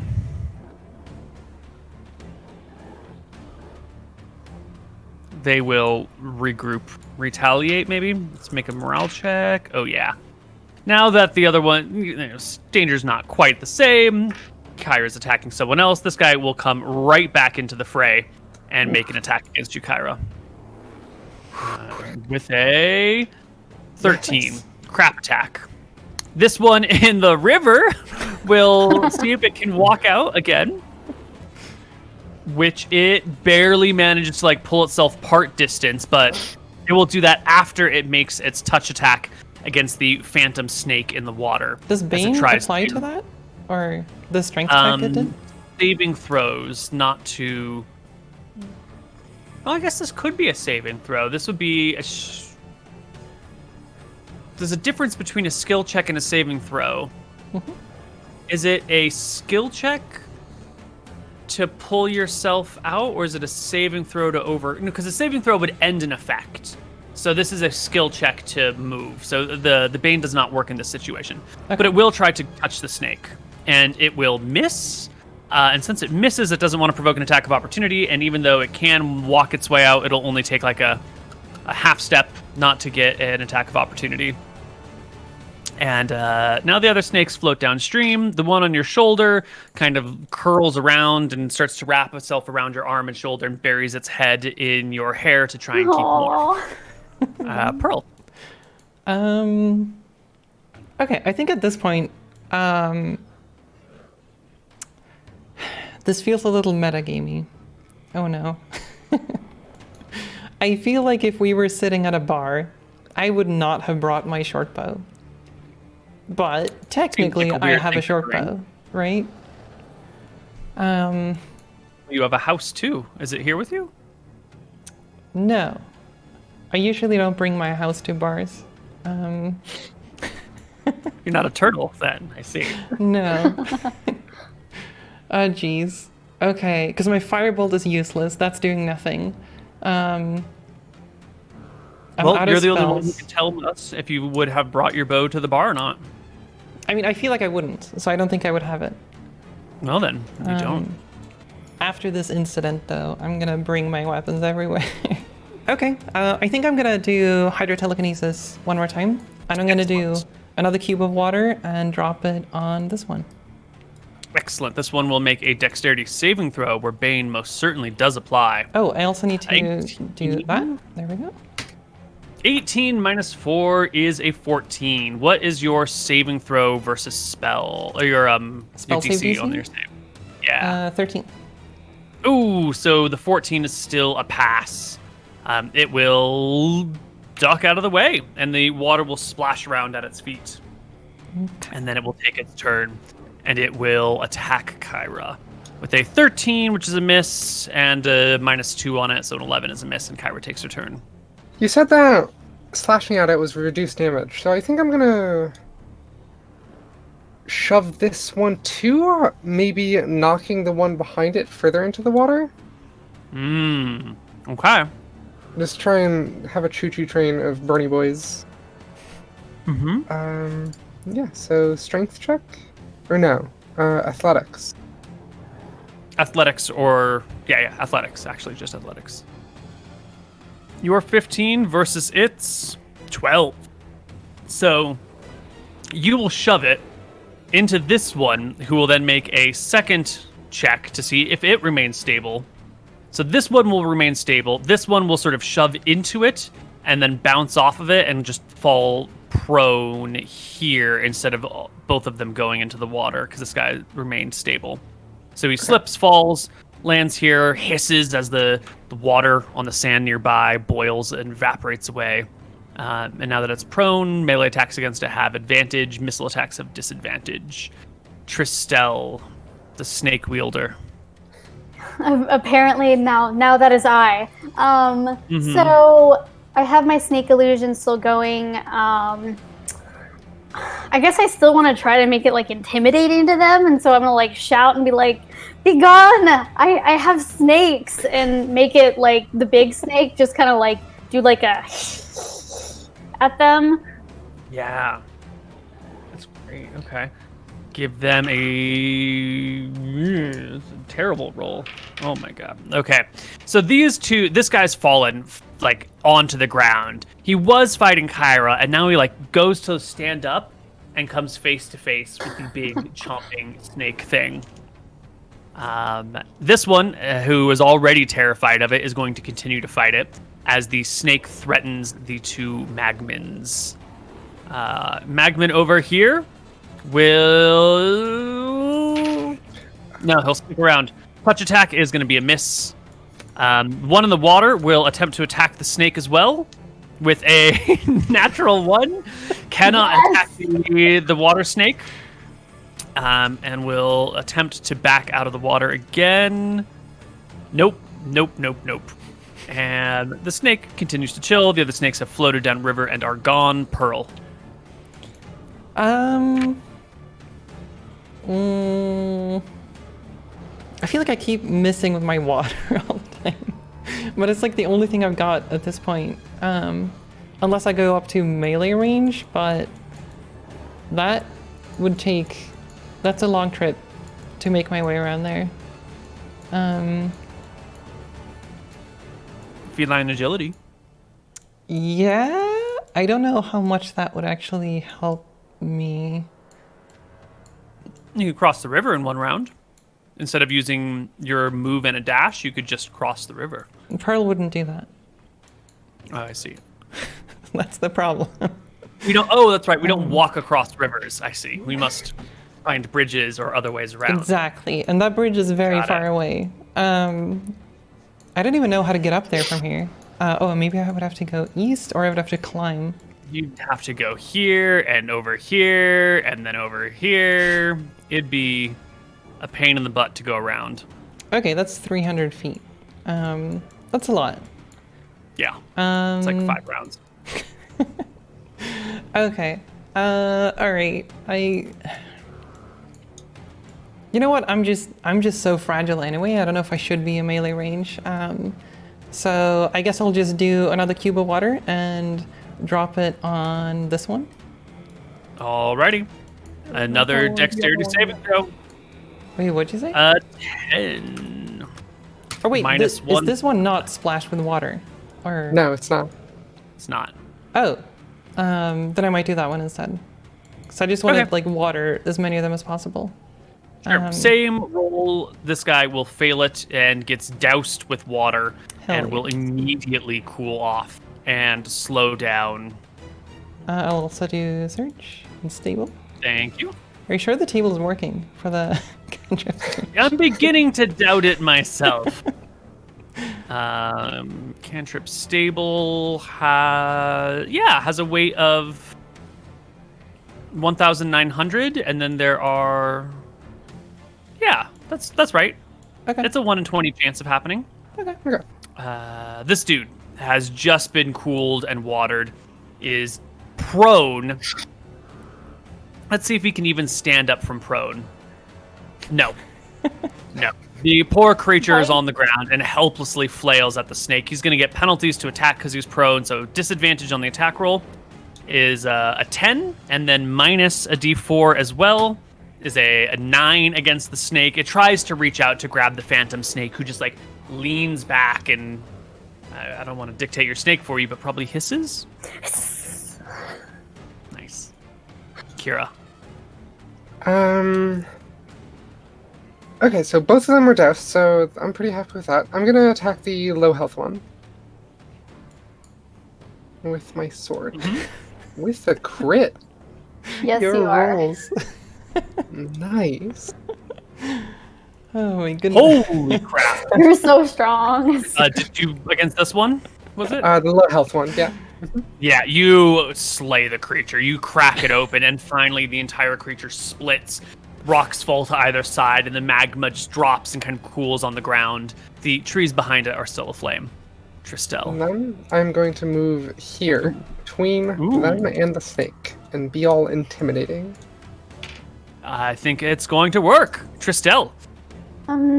So my snake, I'm just gonna keep like shouting at them, like, go away, and then control the snake, just kind of more like spitting and hissing. I'm not entirely useful up close, but I'll use like a bonus action to cast the Bardic Inspiration again, and give that to Kira. Excellent. You have Bardic Inspiration. What does that do? Advantage on something? I think you get an extra dice if you use it. On, I think it's attack rolls, saving throws, and maybe ability checks, you get to add an extra 1d6. So you can... Do you have to do it before or after you roll the dice? After a roll, so you it can be like after that you decide to. Great. Yeah, so you can make your attack roll, and if you don't like the results of your attack roll, you can just add a d6 to it. Or, saving throw or whatever. Excellent. This is a dead boy. This one over here, standing in the river, doesn't like the snake, but also the human warrior behind it is maybe the bigger threat. So it will turn to face you, Kyra, and it will attack you with an 18 minus 1d4 is a 14. That's so good. Thank you so much. Your snake wraps itself further into your hair. It's warm up there. It's real warm. That's so cool. It's really Pearl. cute. Okay, at this point, I have no idea what I can do that's useful. How far can I jump? I can't jump this river, right? You cannot jump this river. Okay. So I am pretty good at climbing. Mm-hmm. And I imagine there's Totally. got to be some sort of pole I can climb or something on this bridge. Something to grab onto. Mm-hmm. Okay. Yeah, there's going to be some support beams on the bridge. Okay.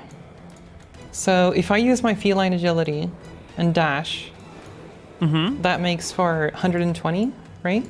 Movement speed, yep. So you could do 45 to here or whatever. 50 there. And then you could climb up, which you have a climb speed, right? Mm-hmm. So instead of, so it'd be 15 feet up. So 50 over, 15 up, and then onto the deck brings us to 65. My climb speed is 20, but it's doubled with feline agility, right? Right. Yeah. So we're still at 65 to get up. You pull yourself up. That's going to take another little bit of movement. That's going to take another 15 to stand. So 65, 75, 80 to get to up here.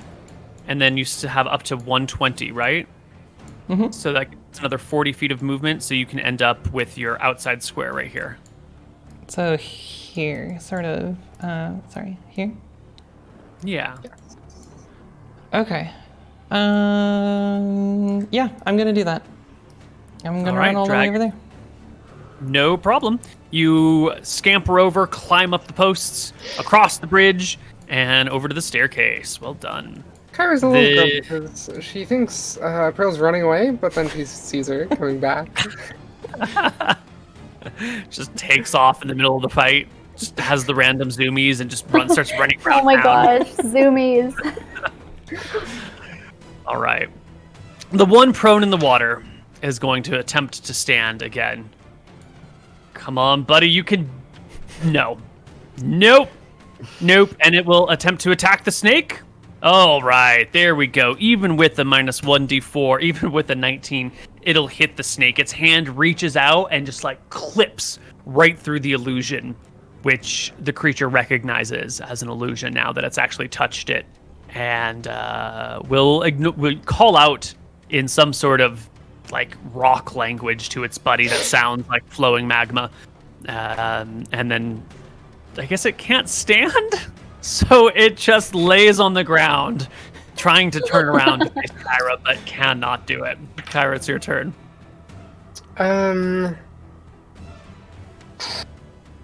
I attack the one on the right in the hopes that with their outer shell hardened, that my sword might be more effective. Natural one. Nope. Which one were you attacking? Was it? The one on the right. Okay. Yep. Total miss. Tristel. All right. Well, the jig is up with the snake. So I think I stopped casting the illusion. It's not doing us any good anymore. Let me see. I think I'll actually try and get in here. I think I'm feeling like confident with this like snake and everything that's going on. Like, you know what? Let's clean this up. So I'll kind of like cross, yeah. Yep. You can. That's only 15 feet of movement, so that's your. I'm sorry. It's 30 feet of movement, so you can get here and make your attack. Not any problems. Yeah, and I'll attack this one that's down. All right. Make me an attack roll. This guy? Yeah. Yeah. 9 will against the magma can. I don't think that's gonna hit. Let me check. What about my double dagger? You can use your other dagger in your offhand. Yes, go ahead and make me an offhand attack with your dagger. Even worse. Absolutely atrocious. These creatures are warm. They're hot to the touch. And this one will turn to face you and try to retaliate by reaching out and burning you. They 14 to... Oh, wait, hold on. Minus 1d4. With a 12 to hit you. No dice. The snake is chill. Pearl's turn. It probably likes the worms. Can I throw my dagger? Is that a valid action that I might be good at? Yeah, totally. Okay. What's the range on that? 30 feet? Okay. Right? 30, 60. So if you are within 30 feet, it's a normal attack. If you're within 60 feet, it's an attack at disadvantage. If you're attacking a prone creature, it's at disadvantage. Oh, it's a disadvantage for the prone one? Yeah, it's harder to hit a prone creature with a missile attack. And imagine I wouldn't be able to hit the one on the other side. You should be able to. Oh yeah, because the front one is prone, so... Yeah, but you'll have disadvantage against the standing one if it's more than 20 feet away from you. 20 feet, and I won't be able to make it there probably. 60 feet, 20 feet... 20, yeah. If it's more than 20 feet away from you, you'll have disadvantage on the attack roll. So, it sounds like you'll have disadvantage either way. Yep. Yeah, I would move 30 feet. Yeah. I think... Okay, hold on. Let me... What is... Can Can I get behind Kyra if I dash? Yeah. Yeah. Well, you have to go through the flames, so I'll need you to make me a dexterity saving throw to leap through the burning trees. Sort of That would go be an around attack of it. opportunity, right? That would, definitely provoke an attack of opportunity. Okay. I'll go here then. That should be fine. Yeah. Okay. All right. Okay. That's it. This next one is still prone. Gonna do it. He's gonna get to his feet. No. Because it's just not gonna get to his feet. But I think a 12 is good enough to at least like turn around or roll over and attack Khyra from prone, which will have disadvantage on the attack roll. A 20 and the 6 is the one we'll take, and we minus a d4. It's a 2. It's no good. Khyra, it's your turn. Let's see. Yeah, I will attack the one on the right. Alright. The Bardic Inspiration is for attack rolls, not damage rolls, not attack rolls, right? It's for the attack roll, not the damage roll. Oh, It's the 2-hit number that gets modified by Bardic Inspiration. yeah, I think I'm gonna use that then.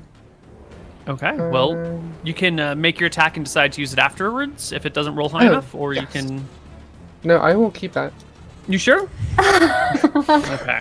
You strike the creature for Damn. 5 points of Your damage, rolls. almost slaying it. So close. Okay. Tristel. All right, I'm gonna do a swipey swipe again. Mm-hmm. Oop. That'll hit. Ooh. Nice. Your dagger, your first blow, go ahead and roll me the damage on it, will skewer the creature or like slash it open.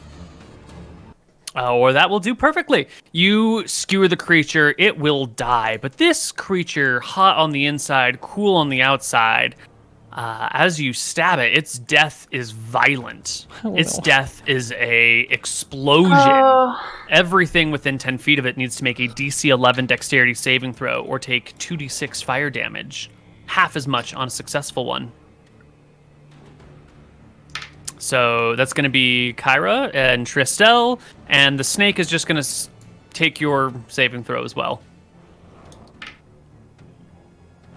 That is a failure. Oh no. You will take damage. Ashley will be fine. That's So, Freya, why don't you roll me the 2d6 damage that Tristel and her snake take? Do I need to be responsible for this It's roll? not the snake.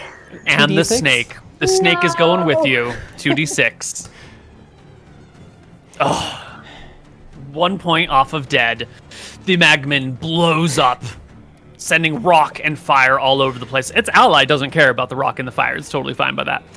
Tristel will take 7 points of damage, dropping down to 1 HP. The snake on her shoulder will be blown apart by the fire, falling to pieces, dead in the water. Snake. Okay. That's so violent. Mm-hmm. That was the first instance of violence here. This is a dead magman. This is a dead snake. Pearl. There's just one of these creatures left. Do I? Oh, take and damage? yeah, you take half. So you will take 3. Okay. Cool. Goodness. What are you gonna do, Pearl?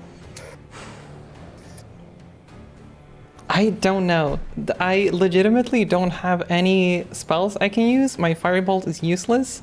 If I run up with a dagger and attack it, I will very likely die if it explodes. The only thing I can think of is I can throw my dagger. That's the only thing I can think of that I can do that might be useful. Well, Yeah. I guess I have throw to your move a little dagger. bit, right? 20 feet is well, it doesn't matter because you're gonna get disadvantage on the attack roll anyway, so you can be wherever you want. Oh yeah, because it's not double disadvantage, I guess. Right. Okay. Yeah, I'm gonna throw the dagger. What do I roll for that? Just a regular dagger attack roll. Okay. Oh, disadvantage, right? Yeah, roll it twice. 16 is a hit. Your Nice. dagger sinks into the creature's flesh. Big air quotes. And roll us some damage, please. All right. It'll take half damage because it resists non-magical bludgeoning, piercing, and slashing. And it will take its turn desperately clawing at Kyra, trying to finish her off. Oh. 21 minus 1d4. It's a 19. Nice, You finally that get hits. hit again. It reaches out and burns you for 10 points of fire damage. No. That is near maximum damage. But it grabs hold of your ankle, like right on the unprotected area, like right where your chainmail doesn't cover, and your flesh begins to burn. The hairs on your legs burn away. The muscle begins to singe and sear as you fall unconscious on the ground. No. Kyra, make me a death saving throw. Roll a 1d20. If you roll a 1, you fail Actually- twice. Chat might save us. It should have What? disadvantage because it's prone. Oh my god, they're right. I hate it when they're right. They're Bless so chat. usually wrong. Bless chat. Thank you so much. I would have died. All right, Oh all my right. goodness. 17 minus 2 is a 15. You're fine. That doesn't hit, right? It doesn't hit. Okay, good. I pop up back from the ground, alive and well. Ooh, that was a close one. Monsters.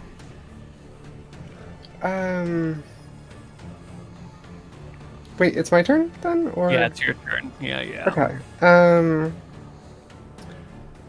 As my life flashes before my eyes, I take a swing, I guess. Ooh. Oh no. You do have advantage on the attack roll since it is prone, Oh, right. Neat. since you are a melee and adjacent. 16 will do it. You can bring your sword tip down into the creature. Wait, sorry. 16 hits for 8. Divided by 2 is 4. Bringing it almost to dead. Tristel, you've just been blasted by heat and rock. Your newfound snake friend is already dead. The relationship was short-lived. So I'm just like screaming and crying. Like, I'm actually gonna run over to my snake. I want to collect its bits and just kind of like cry, no, my friend. There are You more collect- important matters at hand, Tristel. Kyra shouts out. I have 1 HP. Chuck a dagger from far away. Can I do that from this distance? Yes, you can. Disadvantage on the attack roll, but you can do it. Make sure you're outside of the blast range. What is the blast range? 10 feet. 10 She's fine. feet. Yeah, she's good. Okay, yeah. So I'm holding my snake and I'm like, you monster! And just throw the dagger. Let's see it.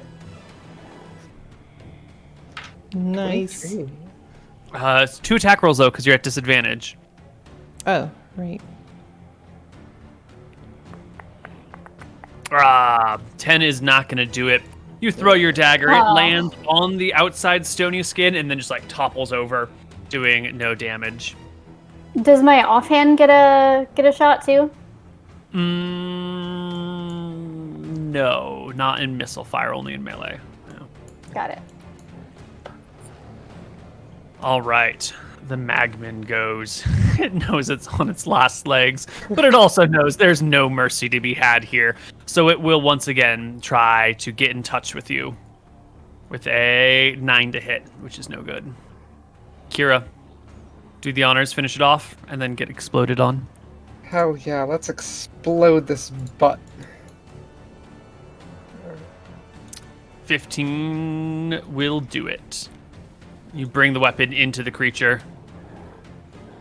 You slay it. Overkill. It too bursts into flame and rock. Give me a dexterity saving throw, DC 11, or take. That is a. Oh wait, that was advantage. Sorry. Right, so it's a failure. The one on the left is the original Yeah. roll. Shoot. You will take 2d6 damage. Tristel, why don't you roll us the 2d6 damage that she takes? My seat is too good. Mm-hmm.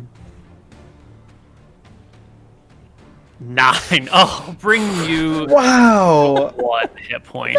Damn, that was close. But the battle is over. The Magmans lay dead around you. Well, 2 of them lay dead. 2 of them are completely exploded into bits. Okay. Are all of you okay? No. No, One not hit point.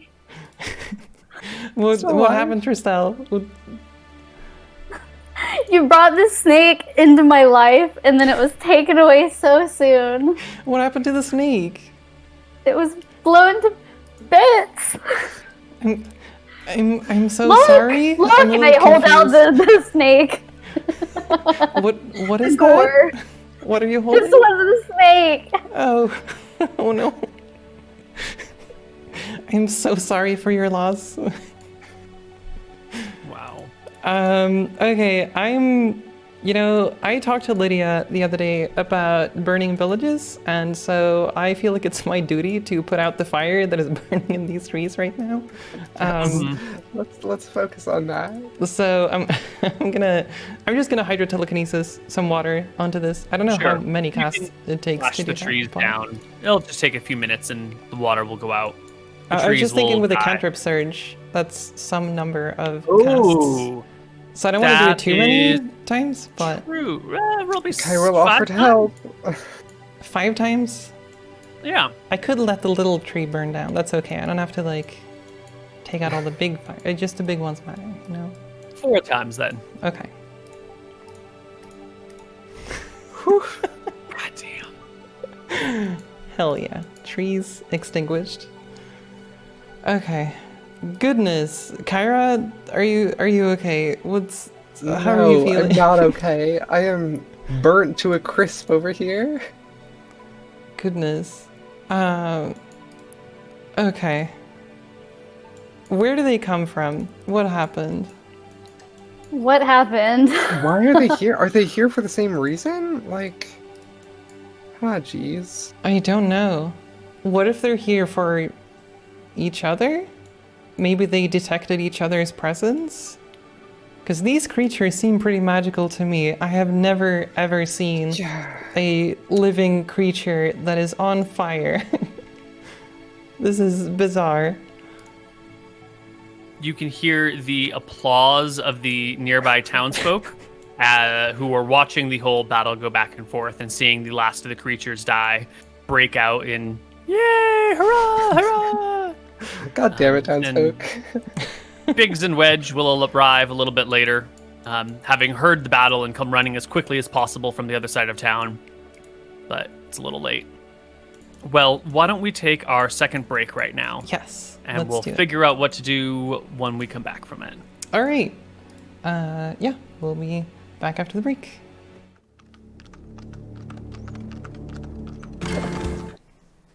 Hello, everybody, and welcome back to Embers of the Wilds.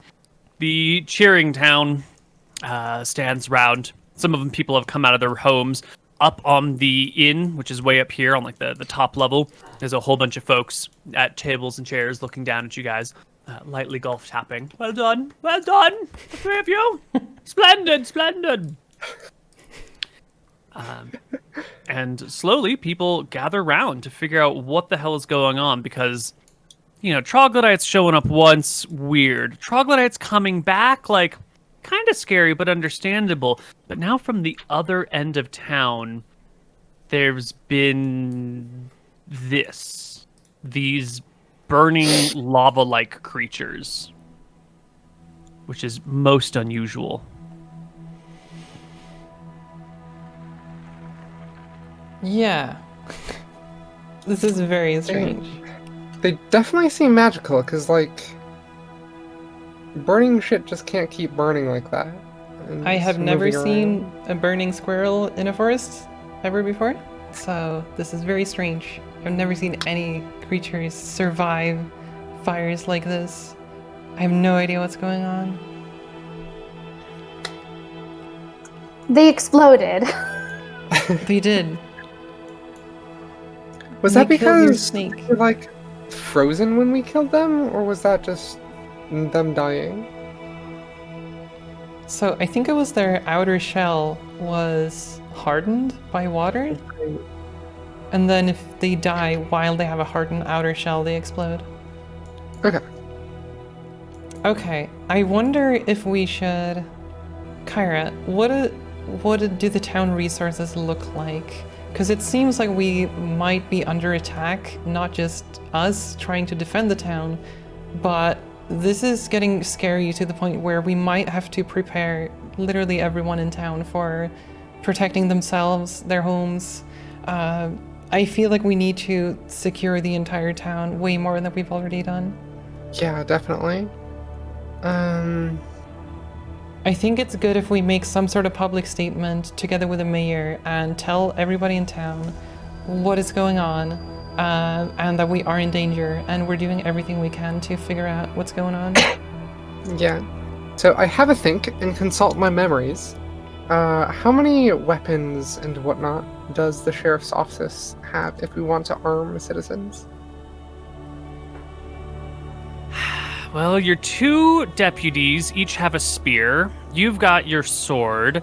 The sheriff's office probably has a few extra spears lying around for backup in emergencies, but there hasn't really been a need for weapons in a long time. So the backup spears are kind of just old weapons. There's maybe 2 of them. It's been a peaceful place for a long time. We need to talk to the smith then, I suppose. I feel like we have to arm as many people as possible. Whoever is willing and capable of fighting are gonna have to defend the town more than they have so far. Yeah. And I mean, Well, we're that obviously actually- gonna do everything we can, but I don't know how safe that is. Yeah. Especially if we go on an excursion to try and research things, then the town's going to be without us. Yeah. I told you all I don't think this is normal. I don't think it's just these monsters. I think there must be something else behind this. Something maybe that they're even, I don't know, under the command of. This can't just be a coincidence that these are all coming at the same time. Yeah. No.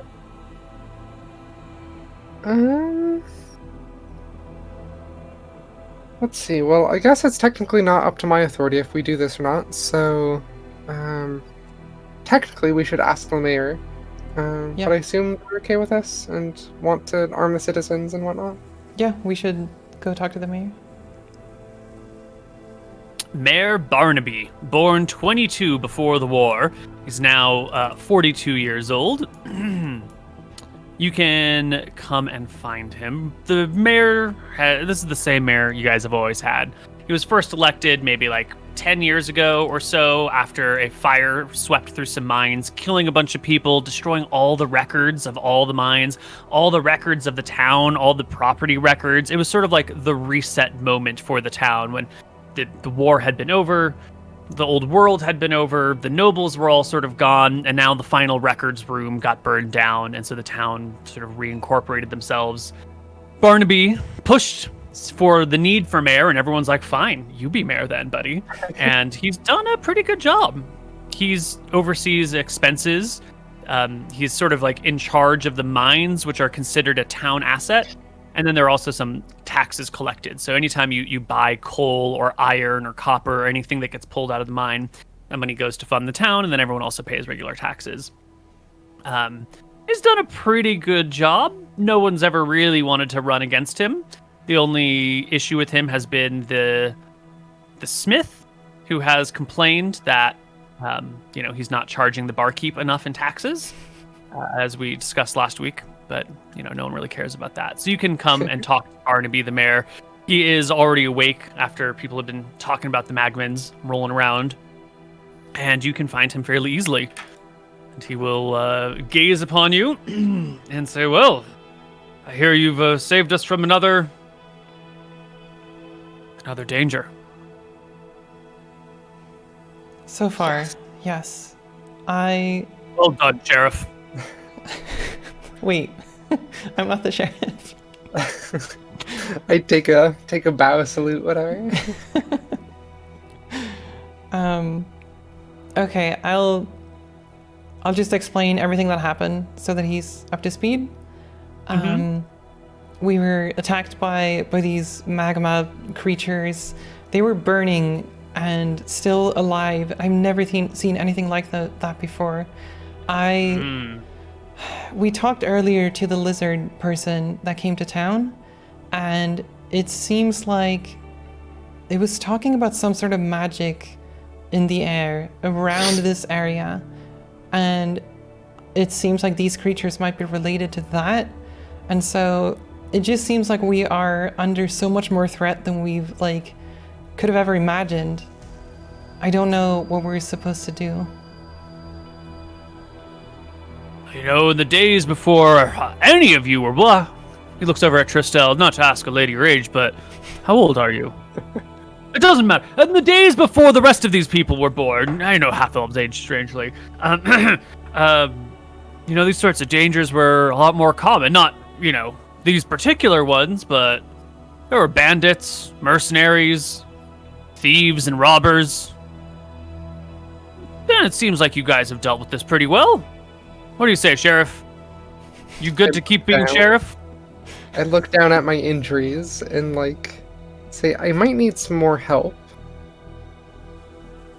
Yeah, I push forward, dressed in tatters, burned. Sir, I may not have many years in this world, but I do know a threat when I see one. The creature that was here before talked of an army. Everyone talks about armies. I've got 1,000 friends surrounding the village. They're usually just bluffing. But I hear your concerns. I suppose we could raise the taxes for another couple of guards. Taxes? He looks at the three of you. Because if we're going to hire more full-time guards, you know, someone's going to have to pay them. That means we got to raise taxes on the town since there's no other really sources of income. So, if you feel comfortable with this, Sheriff, I'll tell everyone that you have requested more deputies. I don't know if this is the right time to talk about taxes. This is life and death. We can't just split hairs on how much we should tax people. This is about protecting now everyone you sound in town. just like the Pharaoh Empire. There's always a reason to spend money on warfare, young lady. There's always a reason to spend more money on the big industry of killing people. Are you sure that's what you want to put your hard-earned cash? How much? How much to pay guards? 150 gold a year. Damn. Let me do some quick, simple math here. Let's see. We currently bring in 2,148 in wages, and another 450 in miscellaneous supplies. So, town currently collects about 2,600 gold in taxes a year. Another 150 by 2,600. It's only a 6% increase in everyone's taxes. It's not a lot. Okay, so first thing, this is up to you. This is not my decision, so don't you put this on me. Well, then if I decide not to do it, you better not put it on me that it needed to be done. You're in charge here. It is on you, actually. You are elected. This is your job.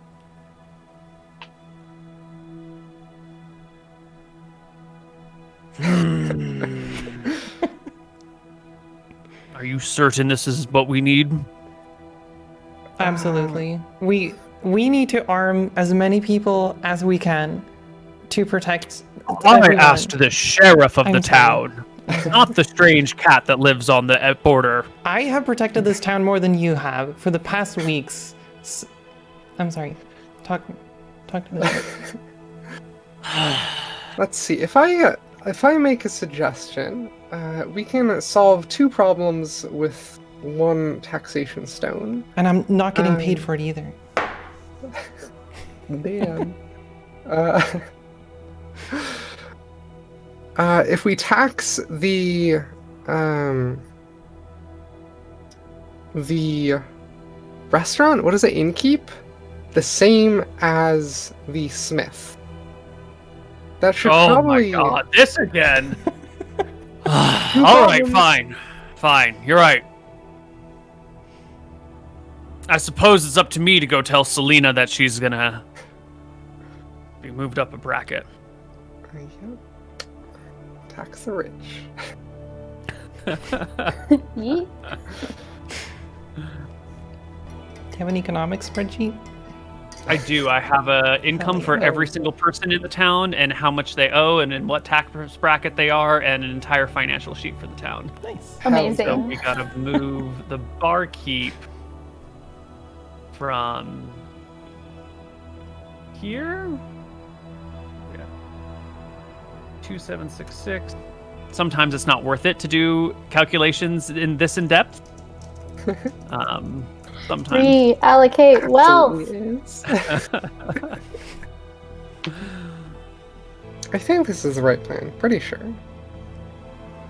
I'm not sure how much it'll actually help, like, in a metagame sense, but in-game it makes sense.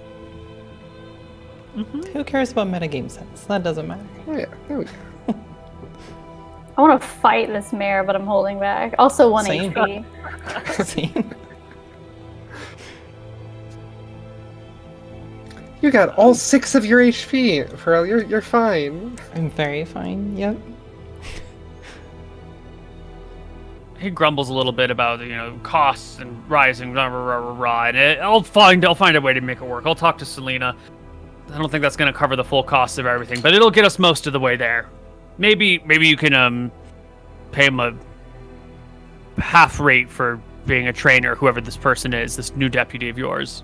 Yeah, and I think we're gonna have some recruits willing to join up because, like, this town is very much under attack, and people want to defend their homes. Right, I want to defend my home. I almost died for it. Sure. Well, you go find yourself a person. I'll talk to Selena. We'll get the finances together for this. We'll make it work. Does anyone else have anything to say? He says, looking around and pointedly not looking at Pearl. I have something to say. Sorry. Pearl! Yeah. What in surprise. I feel like we need to have some sort of town square meeting, just something to inform everyone of what's going on and maybe give some information that might help everybody protect themselves. Maybe pulling up ladders from places so creatures can't climb up in places. Maybe show some basics of how to use basic weapons. Just anything that can inform every citizen on how to protect themselves, because the entire town is in danger, and I think everyone deserves to know that, and I think they deserve to hear it from someone they look up to and respect, someone in an authority position, such as yourself. I think it would be really good if you could tell the citizens about what's up. Yes, I suppose we should all have a town meeting. But perhaps it can wait till tomorrow? Don't need to wake the good citizens from their beds. It's not a tonight. I guess so. Okay. Yeah, it's not like anything's on fire or anything. We can probably wait. No fires in this town. Nope. Never seen it. Sensing a lot of sass from the younger generation. You know, when I was your age, I knew my place in the world. And maybe it's because when I was your age, the Great War was on, and we had to come together as a community to really survive those times. You wouldn't remember the hard work we put in because you all weren't born yet, except perhaps Barnaby. the lady over here. We are literally trying to tell you to get the community together to fix this And I am planning on doing it. I just think that there's a lot of sass coming out of the younger generation. Not a lot of patience. Lots of has to be done now. No thinking about what it means in 5 years or 20 years. It's fine. We'll get everyone together tomorrow. Super loudly, yawn so loudly. Oh, we're so tired, sir. It is late after all. The bard is correct. We should seek our beds and discuss again in the morning. Good night, everyone. All right, we walk out. All right. That night, where did my dagger land? It's an important. Go give me a investigation check to see if you can find your dagger. Did it like fly away in an explosion? Or no, the dagger was You know way what, before actually- the explosion, right? I We'll have find out. 4 investigation. Should I do this? Not you. Do you want to go help her look for her dagger? I do. All right then. Yes, please help me find my dagger. You find it. It's stuck in the mud just below the waterline. Oh, nice. Oh, I guess I threw mine too. Do I need to? Yeah, you're gonna need an Yeah. investigation check to Okay. find it. All right, I'll look for that too. No. Can't find it. What find dagger? it. What dagger? Oh, Freya, maybe one more check as the three of you look for the lost dagger. There we No. go. Maybe. No, Oh, no. okay. I'm sorry I couldn't find your dagger. That's okay. I couldn't find the snake either. It seems to Oh, be it's lost. here. It's still. I am still holding it. Oh, okay. Did you take that into the mayor's office? Yes. You have like wine in one hand and a dead snake in the other. That's my mood.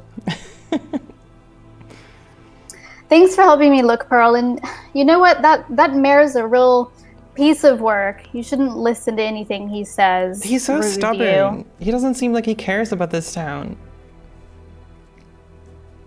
Yeah. Wants me to do all the the mayor duties. And he's not the one Mayor almost and dying sheriff. trying to save this town. Yeah. I mean, I guess I'm not either, but, you know, I just keep my distance. All right. Well, the party can rest.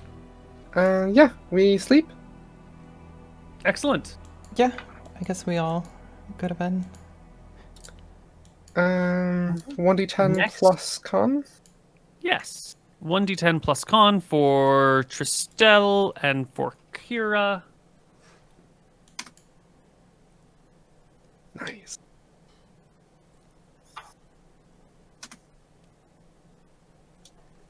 I think from this point onwards, I'm gonna feel like it's more my duty to actually protect the town. So this time, I'm gonna bring my weapons, like my short bow included, everywhere I go.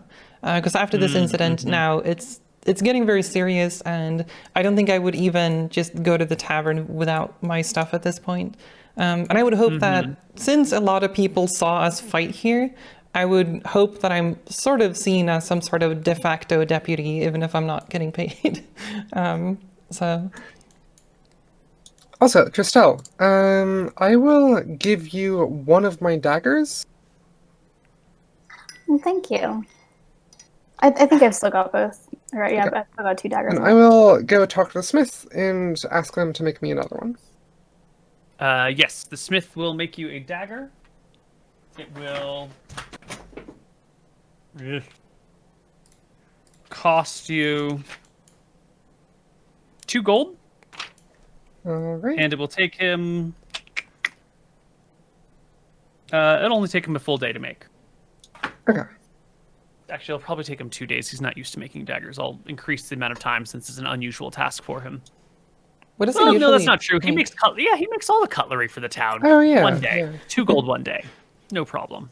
Can I So, take this snake bit to like the leather worker and?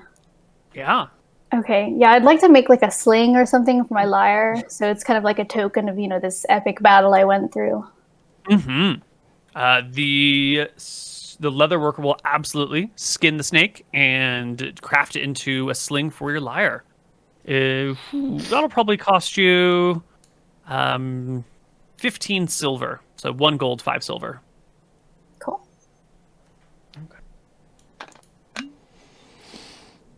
Right. Well, the next day comes and a town meeting is called, everyone gets together to chat about the upcoming events. The sheriff mentions that a new deputy will be raised from the ranks, and that the sheriff will have to figure out.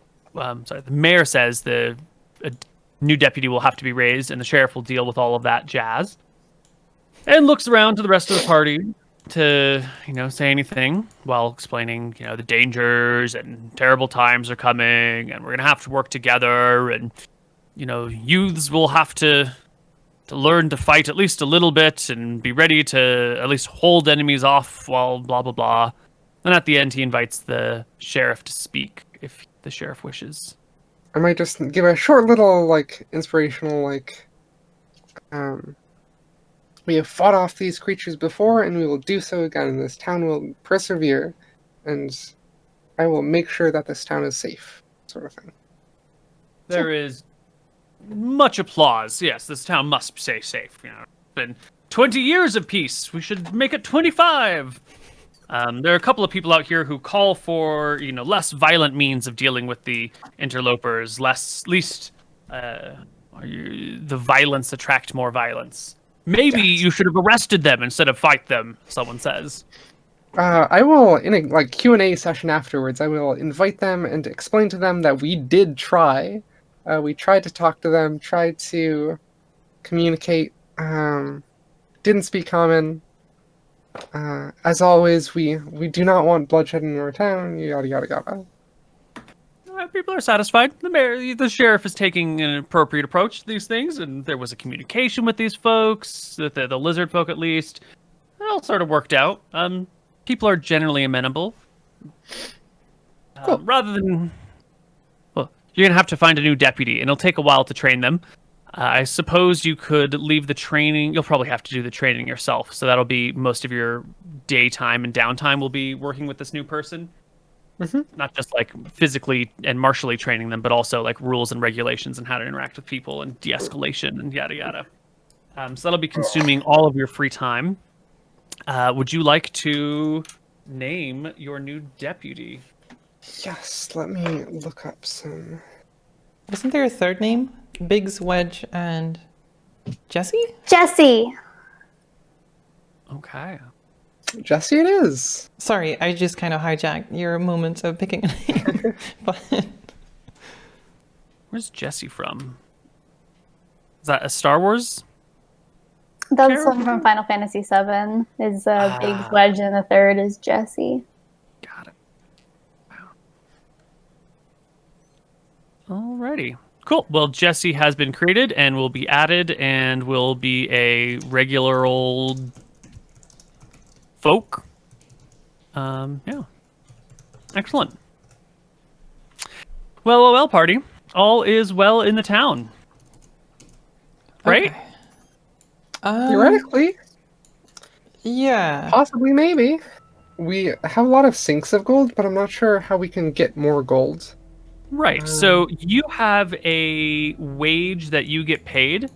And we don't really want to have to delve into costs of living and everything. So I'm going to just do a ballpark, this is how much money you can make in a month. Yeah. Mr. Sheriff. So you would normally make 600 a year, which is about 50 gold a month. And then I would say, I don't know, probably 2/3 of that goes into cost of living and everything. Yeah. So you'll make about 33 gold a month. And where did we start? I guess we've already gone through 1 month change. So why don't you add? No, 33 gold is what is taken. You get about 16 gold a month. So why don't you add 16 gold to your character sheet? Okay. A hunter make about 450 a year divided by 12 then divided by 3. You'll have made about 12 gold at the start of this month. 12? And yep. Nice. That's a huge increase from my starting gold. Hell yeah. Yeah. And Tristel, you're kind of maybe breaking even, making just enough money to survive here, because you're an entertainer. You're definitely not making significant profits. Yeah. I got my bag of gold, and everything else is paycheck to paycheck. Yeah, I think the amount of money you make covers your inn expenses and your lifestyle expenses, and we'll just kind of leave you in the neutral zone for now. So, the week continues to roll on, and attitudes have dimmed a wee bit because this is starting to look a little more spooky.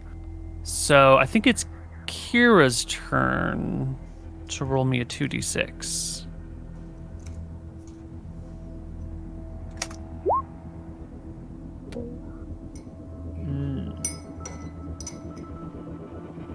And Tristel, would you roll me another 2d6? Sure. I like how the music is like crescendoing. Yeah. It's fine.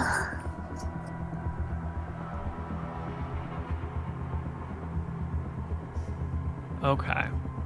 So, 10 days later, after the Magmans have What arrived, date is that? Just for... you would have all rested and healed. You've got all your spells and everything back as well. Oh! Before that, Oh? let's do some experience because you have a whole week of downtime I here. want my second And level it's, ability. It's a great time Oh, to get some yeah. XP. So each of you can take home 133 experience. Heck yeah. So that's on top of the 267 we had before, right? Yes. That's 400 total. Oh, just straight up That'll 400. bring you to... Yes, that'll bring you to 400, which should get everybody to a level up. Neat. How do you level up? Near the top, there's like a gear button icon, or maybe it's not there, and it will say level, and you can change it to level 2. And then you need to roll some hit points. Okay.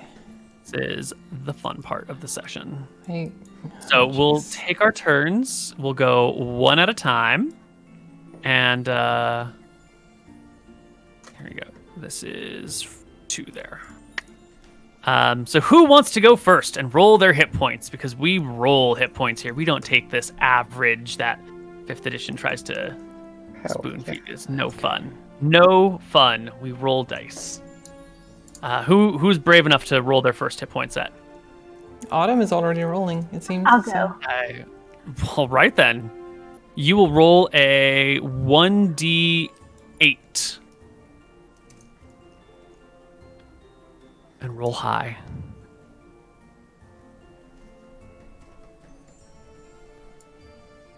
3.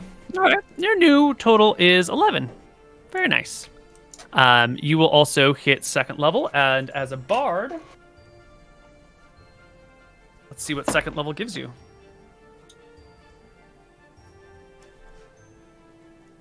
Bards at 2nd level get Jack of all trades and Song of Rest. So, Jack of all trades allows you to add half your proficiency bonus rounded down to any ability check you make that doesn't already include your proficiency bonus. So all of your skill checks just get a little bit better. I think there's a setting for that over here. Jack of all trades. Huzzah. Okay. You also get Song of Rest, a new ability.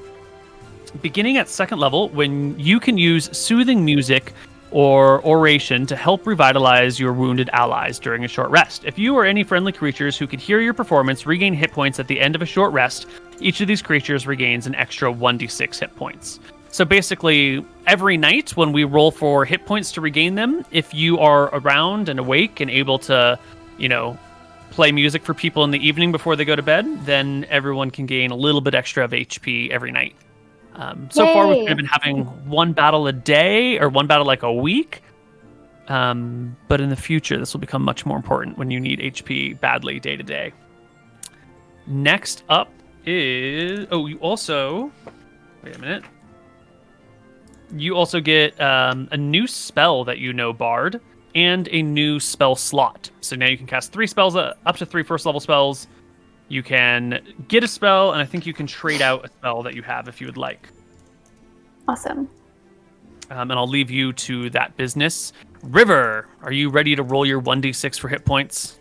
Oh, that's me, right? Okay, right. Yes, Riverdale. Sorry. 1d6. All right. Yeah. Can I please get a good roll now? That's great. It's pretty okay. Brings you to 10 hit points. That's so many hit points. Hell yeah. 10 hit points. Wait, isn't it plus con? What's your con? 0. Bagel. Oh, So, rip. Yep. Action. So 1d10 plus 3? Yeah.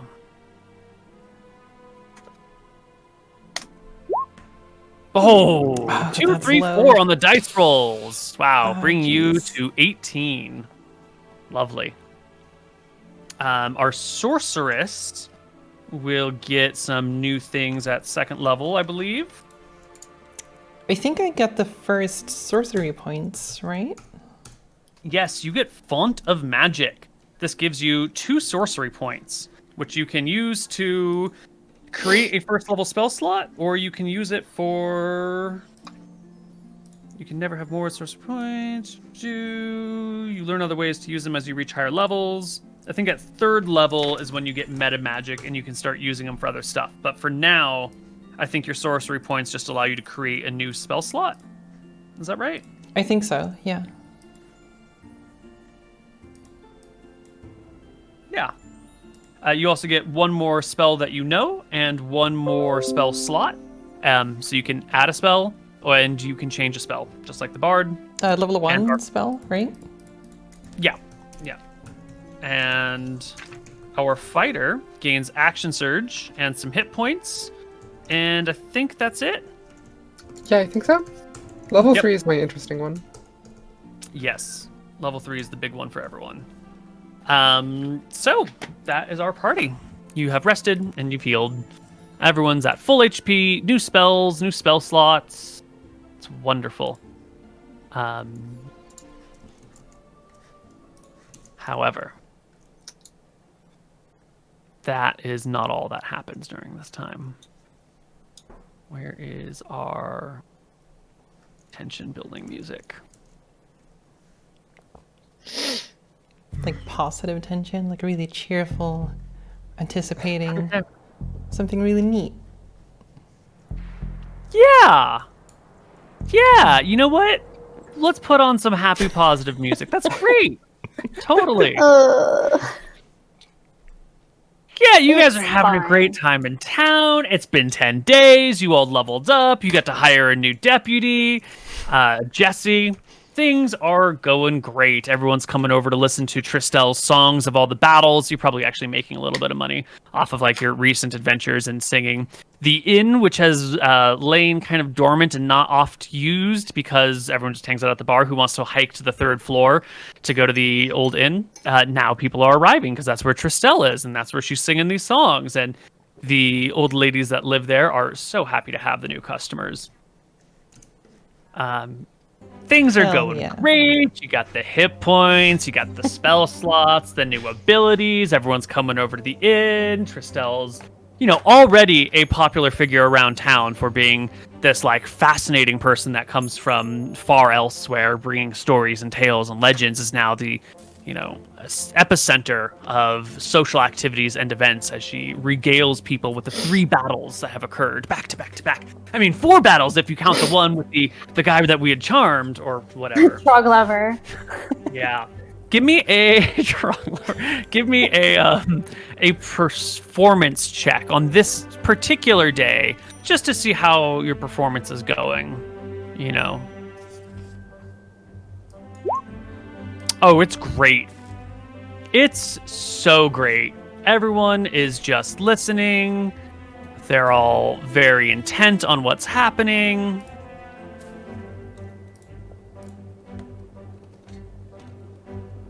Oh no.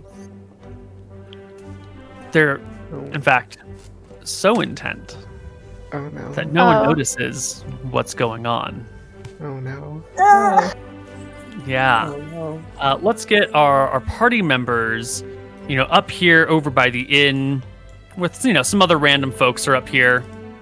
It's during the day, so Kira's actually probably over on the main bridge. Or probably not on the bridge, but probably down here in the ground area with your new trainee, Jesse, who doesn't get a nameplate or an HP bar yet because they're still learning. You don't get to come to the festivities, unfortunately. But the rest of the party is over here at the inn when a creature comes on into town, slinking up and over the railings. You guys don't notice it at first because why would you? It's, There's still happy monster. music. Yeah, you said happy music, so it's just great. Thinking Everything's about going wonderful. snakes, about climbing trees. Yeah. When there comes a horrible gurgling cry from a few layers below you on the cliffside. Where do we hear this from? From right over here. Oops, you didn't did not see the see that thing. This ping over here. Oh, Just to your right a little bit. And as you look down, there is a monster. That looks like A a horrible spooky monster. okay. I presume, did I see that from here? Let me describe it to you in detail. I Open regret my this happy book. music. But it's great. Everyone's having a I'm wonderful so time. far away. Oh, jeez. Oh, jeez, how far away am I? You're Oh, I so can far press away. it. Okay.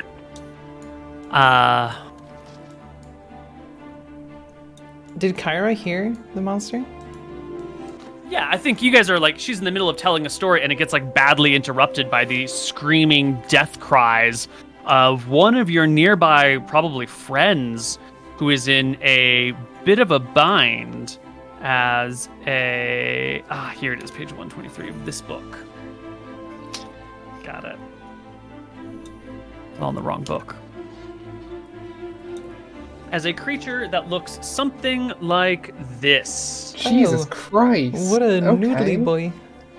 Okay. Yeah, it's got these Noodle. wiggly limbs. It's got these hands that open into spiked pads across it. It's got big, long, sharp, fangy looking teeth coming off of it.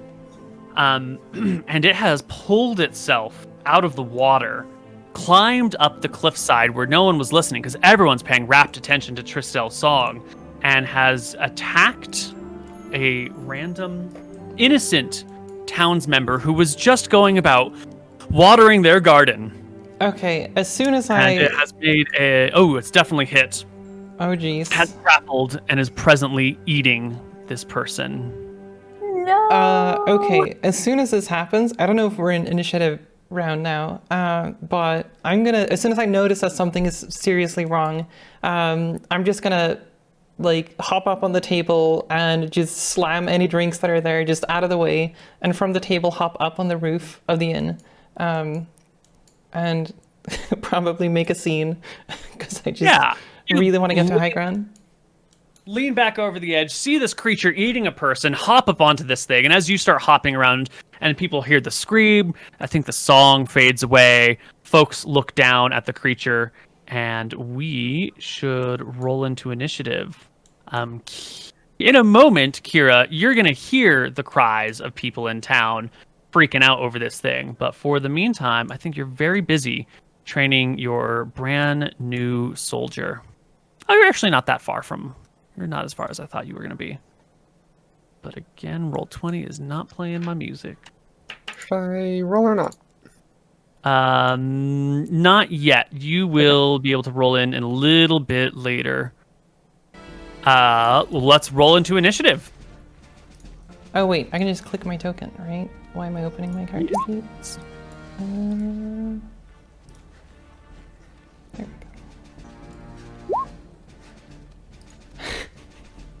So many low initiative rolls. Goodness. Alrighty, let's roll hit points for the creature. Do you see its HP bar? Yep.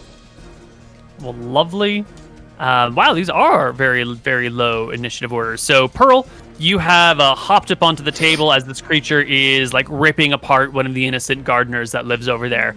They have 8 hit points, and I think we've already rolled for 6 damage to the person, so they're at 2. Poor innocent townsfolk. Just use this minor token. Can Mage Hand pull someone away from someone, or is it too weak for that? It cannot carry more than 10 pounds. Okay, so that's a no. No. All right. Yeah. In that case, I'm just gonna shoot 3 magic missiles at it. You're gonna open up with wild surges? Love it. Yeah. Yep. That's what I'm doing. Okay. 1d20. Okay. Not And today. is it 3d4 plus 3? Yes. Okay. There we go. Great. 2 1s. All right, 9 damage. Not fantastic. Nope. But it is a substantial portion of this creature's hit points. The other townspeople nearby shriek, begin to panic, and Tristel, your tale interrupted. Take your turn. Okay, so this guy is like 1 level down, kind of like at the bottom of the stairs. He's 2 levels down, so he's 30 feet below you. Yeah. Yeah, you'd have to walk to him. You'd have to like go over here, and then back around, and then all the way down the staircase. Can I try like leaping down? Totally. If you want to just throw yourself over the ledge, you can get down really fast, but you'll take some damage. If you want to climb down, you can make me an acrobatics check and climb down from the ledge at a rate of 1 movement to get down to the next floor. What about this Okay. rooftop? That seems pretty... That should just be jumping over the fence, right? Yeah, but you gotta like climb the fence, hop onto the rooftop, skirt off the rooftop, and not like land on the fence or the crops below. It'll be a climb effort. Okay. It'll still Okay. be I'll try climbing down. great. Give me an athletics or acrobatics check. Your choice. DC 10. Easy enough. No problem. You can easily scamper down to the next floor below you. And you still have your action, if you would like, which you could dash up to 30 feet if you need. Or Yeah, let's whatever it is you do want that. to do. I'm gonna try and get closer.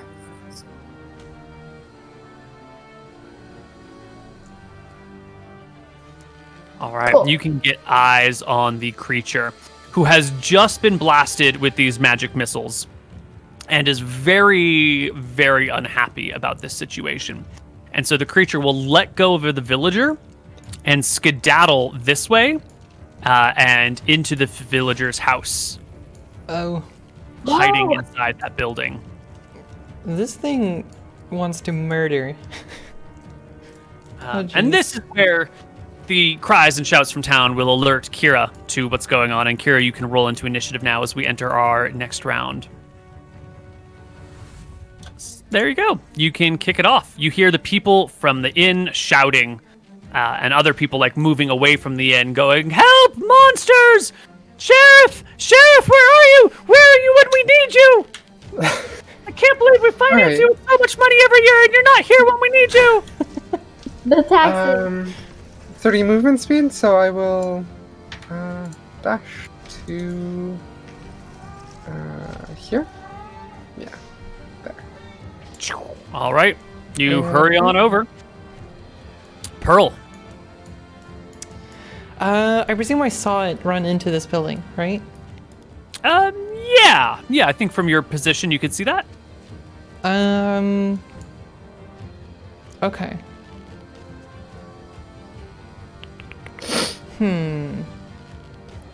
I don't know if do I have good line of sight to this region in front of the house, or is the front of the house The obscured? roof is going to block the boards below the front of the house, but you could see, these boards over here fairly well.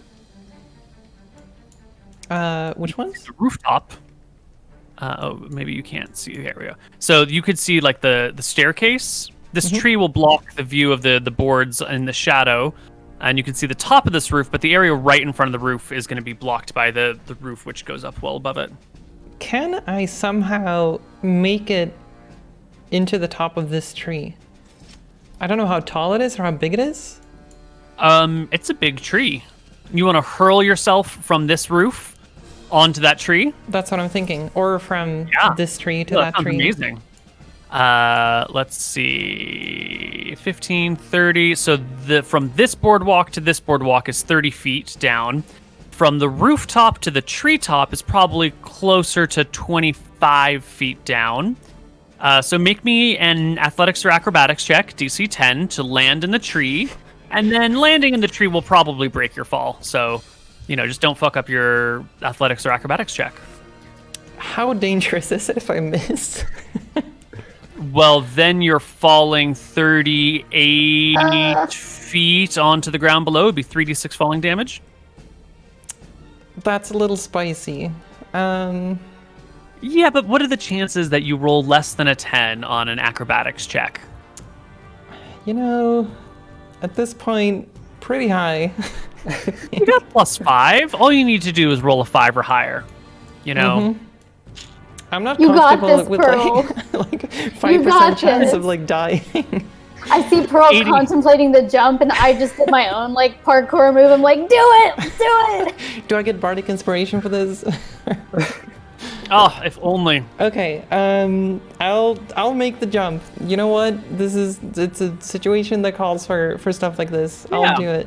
80% chance of success. What do I roll? Athletics or acrobatics, whichever you feel inclined. My Their athletics is acrobatics -1, so acrobatics. Wouldn't it be more impressive if you did it with strength instead of dex because it's harder? Because it would, but I'm not looking to impress people. I'm looking to save the town, actually. Not sing songs in taverns about everything I've done, so, yeah. Whoa. There you go. Whoa, unnecessary. Unnecessary. Wow. All right, there we go. And that is indeed that 20% chance of failure. Yes, you throw yourself at the tree and you land in it, and one of the branches just goes snaps, and you will fall. I think the tree will break a little bit of your fall. So instead of doing 3d6, we will do 2d6. And Tristel, she just slighted you. Please roll me 2d6 for her falling damage, which she so rightly deserves.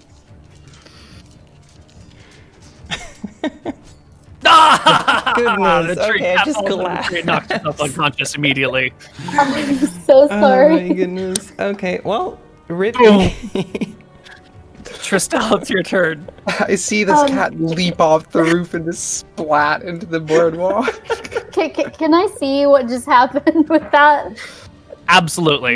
You've already passed your check, so you can climb down this no problem without any fear of damage to yourself. But you did see the cat just splat. Oh god. Pearl. So climb down. I'm gonna climb down.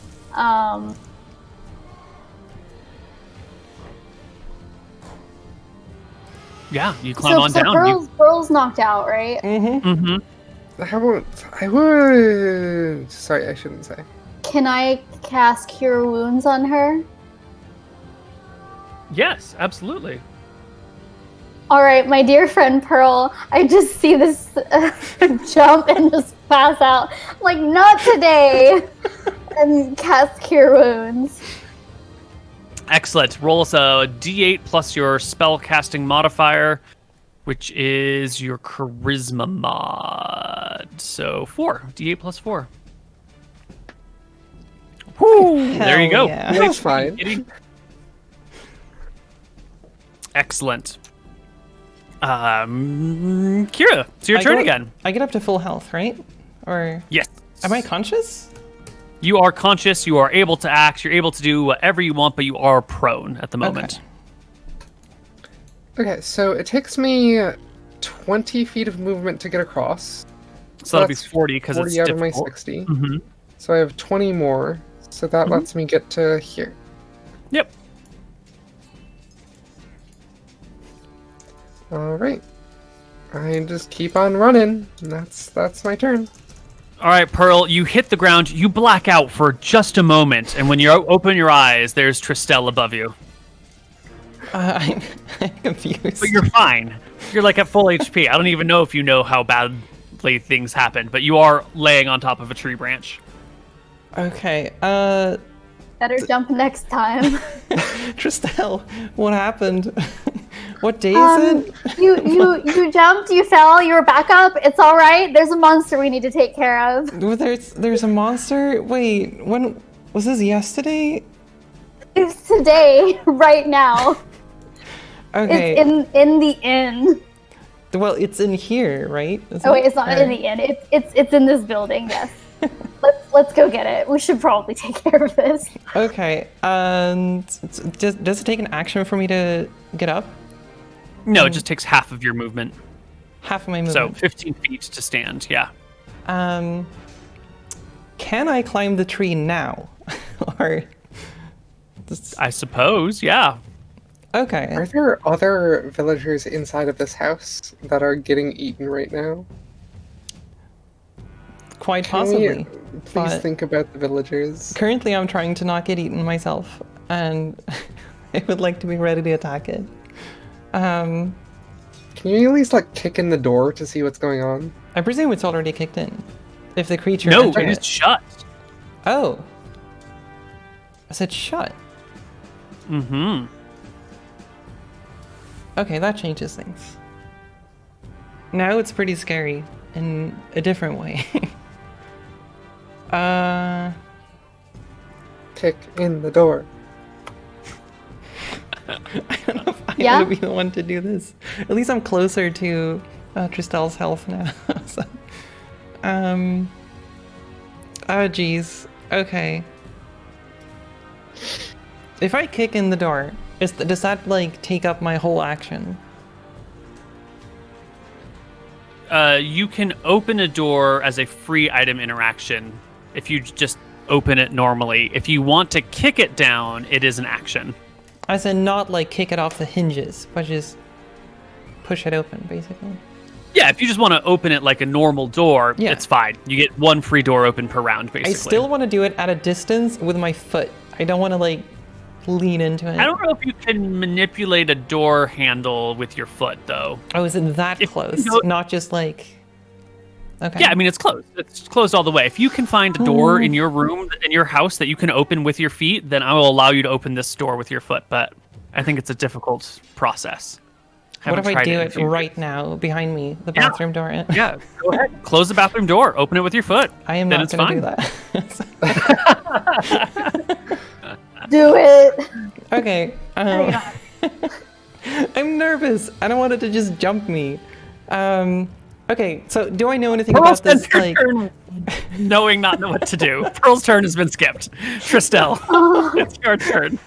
I'm gonna confidently open up the door, like, Pearl, we've got to do something. Right. You throw open the door and see the kind of a parlor, the living room with a couple of windows on it right there, and just a doorway with no door in it that goes into a bedroom, and another doorway with no door in it that goes into a kitchen, and some nice furniture, but no sign of the creature. Any screams? Any No, it's noises? quiet in here.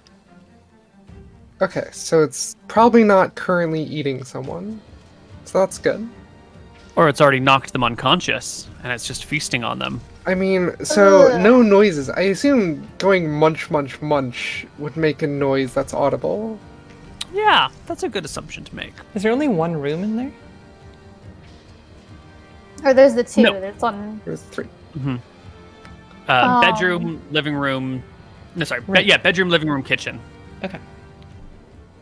I want to cautiously go inside, and I guess are the doors open? Yeah, the front door's open, and the other rooms don't have doors. Okay, so yeah, cautiously go inside and like kind of see what's going on. Mm-hmm. Yeah. You can step on into the building, step into the room, and try and look around and see what's going on. Why don't you make me a perception check?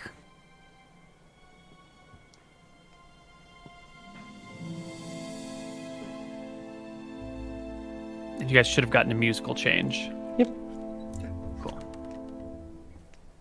Very good. You step into this first open living room area and take a look around, and nothing looks out of place. There's definitely no creature in here anywhere. What This is room is safe. going on? So I call out, Pearl? There's nothing in here. Are you sure? Yes. It could be hiding in another room, right? We saw it enter, right? Yeah. Mm-hmm. It has to be in a different room. Is it completely silent in there? Yeah. We can sort of step out of combat for a brief moment here, because you can't find it. The rest of the party can gather together and look into this room. A few other townsfolk come kind of nearby to peer and see what's going on. I was going to continue in combat and move as fast as I can, dash into every room without regard to my safety, to try to find this thing as quick as possible, because if it's not in this room, then it is somewhere else and we need to find it as quick as possible. Great. Give me a perception check at disadvantage as you dash around, quickly searching the other rooms. We can do more checks at greater efficiency if you want to slow down your search, but in a quick check... Hey, that's a 9. Either way. You look into these rooms. The creature's not obviously in the kitchen, not obviously in the bedroom. If it's in one of these other places, it's hiding, not in plain sight. Okay, that's scary, because it could have moved somewhere else, like underneath the tree, and we didn't see it move away. So, and there's nobody in this house. The mines are all boarded up, so it couldn't escape into the mine. So do we... So, I'm scared that it's somewhere else, eating someone else. So I'm going to start running around outside. Okay, did we Something see it... feels afoot. Like, did we see it enter specifically this building, or did it just disappear near here? You, in particular, lost line of sight to it when it walked in front of that rooftop. And then there is the shadow of the big tree right next to it. But if it had, like, hopped this fence or had, like, come along here, you probably would have seen it. Yeah. It would have had to been, like, super sneaky to, like, run here and then, like, press against the cliffside and then sneak along. And everyone moved so quickly and you jumped from the tree. It seems unlikely. Okay, All right, you guys. I think it might... Maybe it's invisible if you can't see it. Yeah, it might have, like, those lizard, like, stealth blends in with a background sort of thing. Like camouflage? But that is not as urgent as finding if it has gone somewhere else. Because if it's in the house, it's going to stay in the house, and it's not coming out without us noticing it. So that can wait a minute. Okay. Yeah. As long as, like, someone keeps guard at the door and make sure it doesn't come out. I'm gonna stay in this area then, if you're running around, to see if it ran anywhere else. And I'm gonna do hydrotelekinesis and pick up water from the river.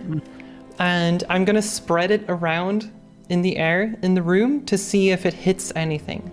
Like, if there's any invisible creatures, I will move the water around in the air. I believe you can only move your water 30 feet from its source, right? So this is going to be 15 feet up and 15 feet over, Not which is the way going that to be... I intended the spell to work. 30 feet is the range to pick it up at.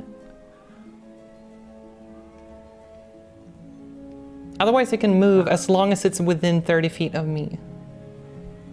Let's take a quick look at Hydro.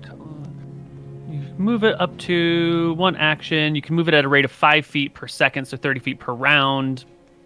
Its force is only enough to move the water. So I think you can move like a blob of water, which probably forms into a bubble, although it starts as a cube. But I don't know how much, like, you're not going to be able to spread it out into a thin line.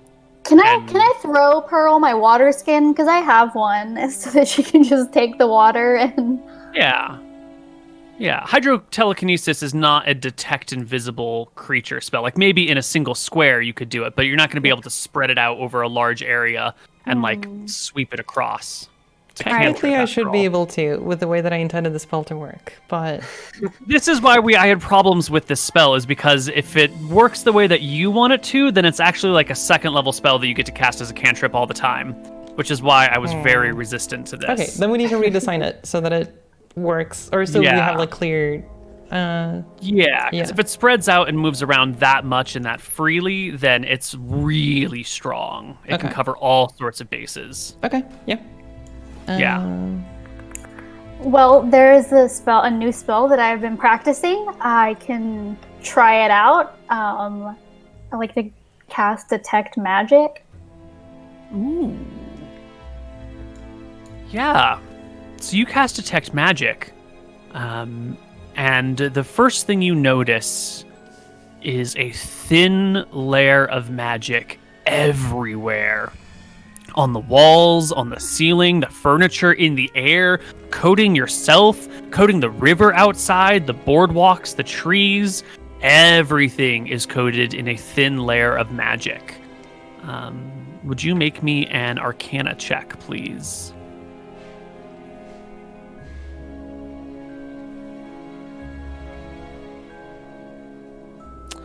Yeah. You will notice that the river has a little less magic in it than everything else. The actively flowing water is just a little bit dimmer in magic than the surrounding everything, but everything else is equally coated in magic. But no sign of the creature. The creature's not radiating at anything that would show you. So I just share that information with everyone. I don't see the creature anywhere, but there's magic on everything. Is that normal? No. Definitely not normal. And by everything I mean everything, like us. Everything.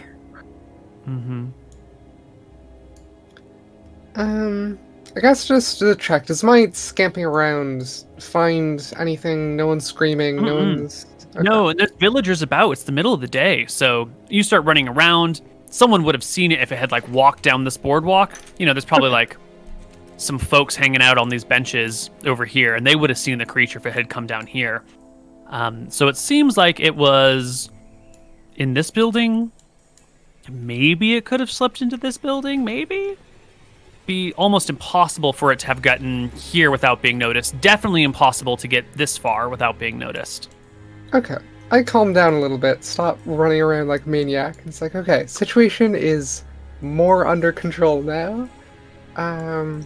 So now I think I want to take a very slow walk around the first house and do a hard look, especially looking for things like chameleon, I think it is? I forget. That, like, can shimmer its scales to blend in. Right.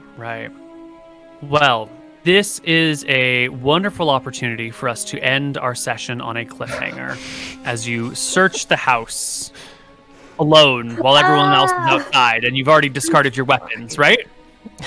Wait. What? No. What? I'm just spouting lore here. Correct me if I'm wrong, but... My guard is up as I walk around this room. Got it, okay. You're not rolling on the ground with your eyes closed, reaching out for things. What was the school of the magic? Is that included in the spell? Yeah, can we tell what kind? It's a great question. I love that question.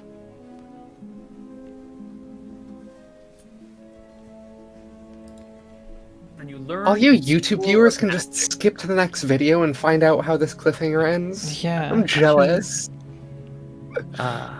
So normally you can get a specific school of magic when you look at something, right? It comes off as like, this is illusion magic, or this is transmutation magic, or this is abjuration magic. But what you're getting from this is sort of like a swirling of colors that encompasses all of the schools all at once, everywhere. So just magic. It's a faint amount of all the magic, which is weird. If you feel like that doesn't make a lot of sense, that's exactly how you should be feeling. This is kind of sounds like raw magic. Wouldn't that sort of what that would be? Well, we'll figure it out next week when we Dun, come dun, back dun. for more Embers of the Wilds. All right. Neat. That was good. I'm excited. We're figuring things out. Yeah. We got detect magic to figure out what this lizard was telling us. That was a clutch detect Yeah. magic. You just like scoop that in the middle of the game. As soon as I leveled up, I was like, I think the situation dictates that I would be like a little incentivized, like, oh no, we can't detect magic as soon as I level up. I'm like, I think that's something I should learn. Yeah. Very nice. I Well don't know what done, I'm gonna party. pick. Okay. All right. Yeah, I guess that's it. And the Good stream. luck, Neil, on your marathon. Yeah, I'm going to Yeah, be good doing a long stream from now until, I don't know, Monday at noon. So if anyone wants to come by for some long-winded, weird, ridiculous, multiple types of streaming, including cooking, and I think we got like a couple of construction projects and some video games. We're going to be playing Baldur's Gate 2, which is based on 2nd edition AD&D. The new Baldur's Gate 3 that's about to come out is based on 5th edition, but it's not ready yet. So we'll be playing Baldur's Gate 2. Awesome. I want to, in fact, force everyone watching the stream to go to your stream. Are you live or? Yeah, it is presently live. Okay, cool. Then I will raid you once we're done. Oh, splendid. Thank you. Yeah, of course. Okay, thank you so much for this episode. It was super neat. No, well done, you guys. Dealing with Braxis, trying to at least deal with these magmins and this new thing that showed up, this choker, is what we're going to call it, that, Noodle grabs boy. and pierces. Yeah. We'll see all this stuff next time. All right. Thank you all so much. And I will see you all next time. Oh, same time, Saturdays, 1900 CET. Not the same time. For US Right. people, it's different time. Yeah. Right. Yes. But it's still 1900 CET every time, I'm pretty sure. Yes. There we go. So if you do the time zone conversion on the correct day, it's going to be fine. All right. Yes. Okay, that's it. Thank you all so much for joining. We're going to be raiding Neil very soon, so feel free to stick around and join the stream. All right. And bye, everyone.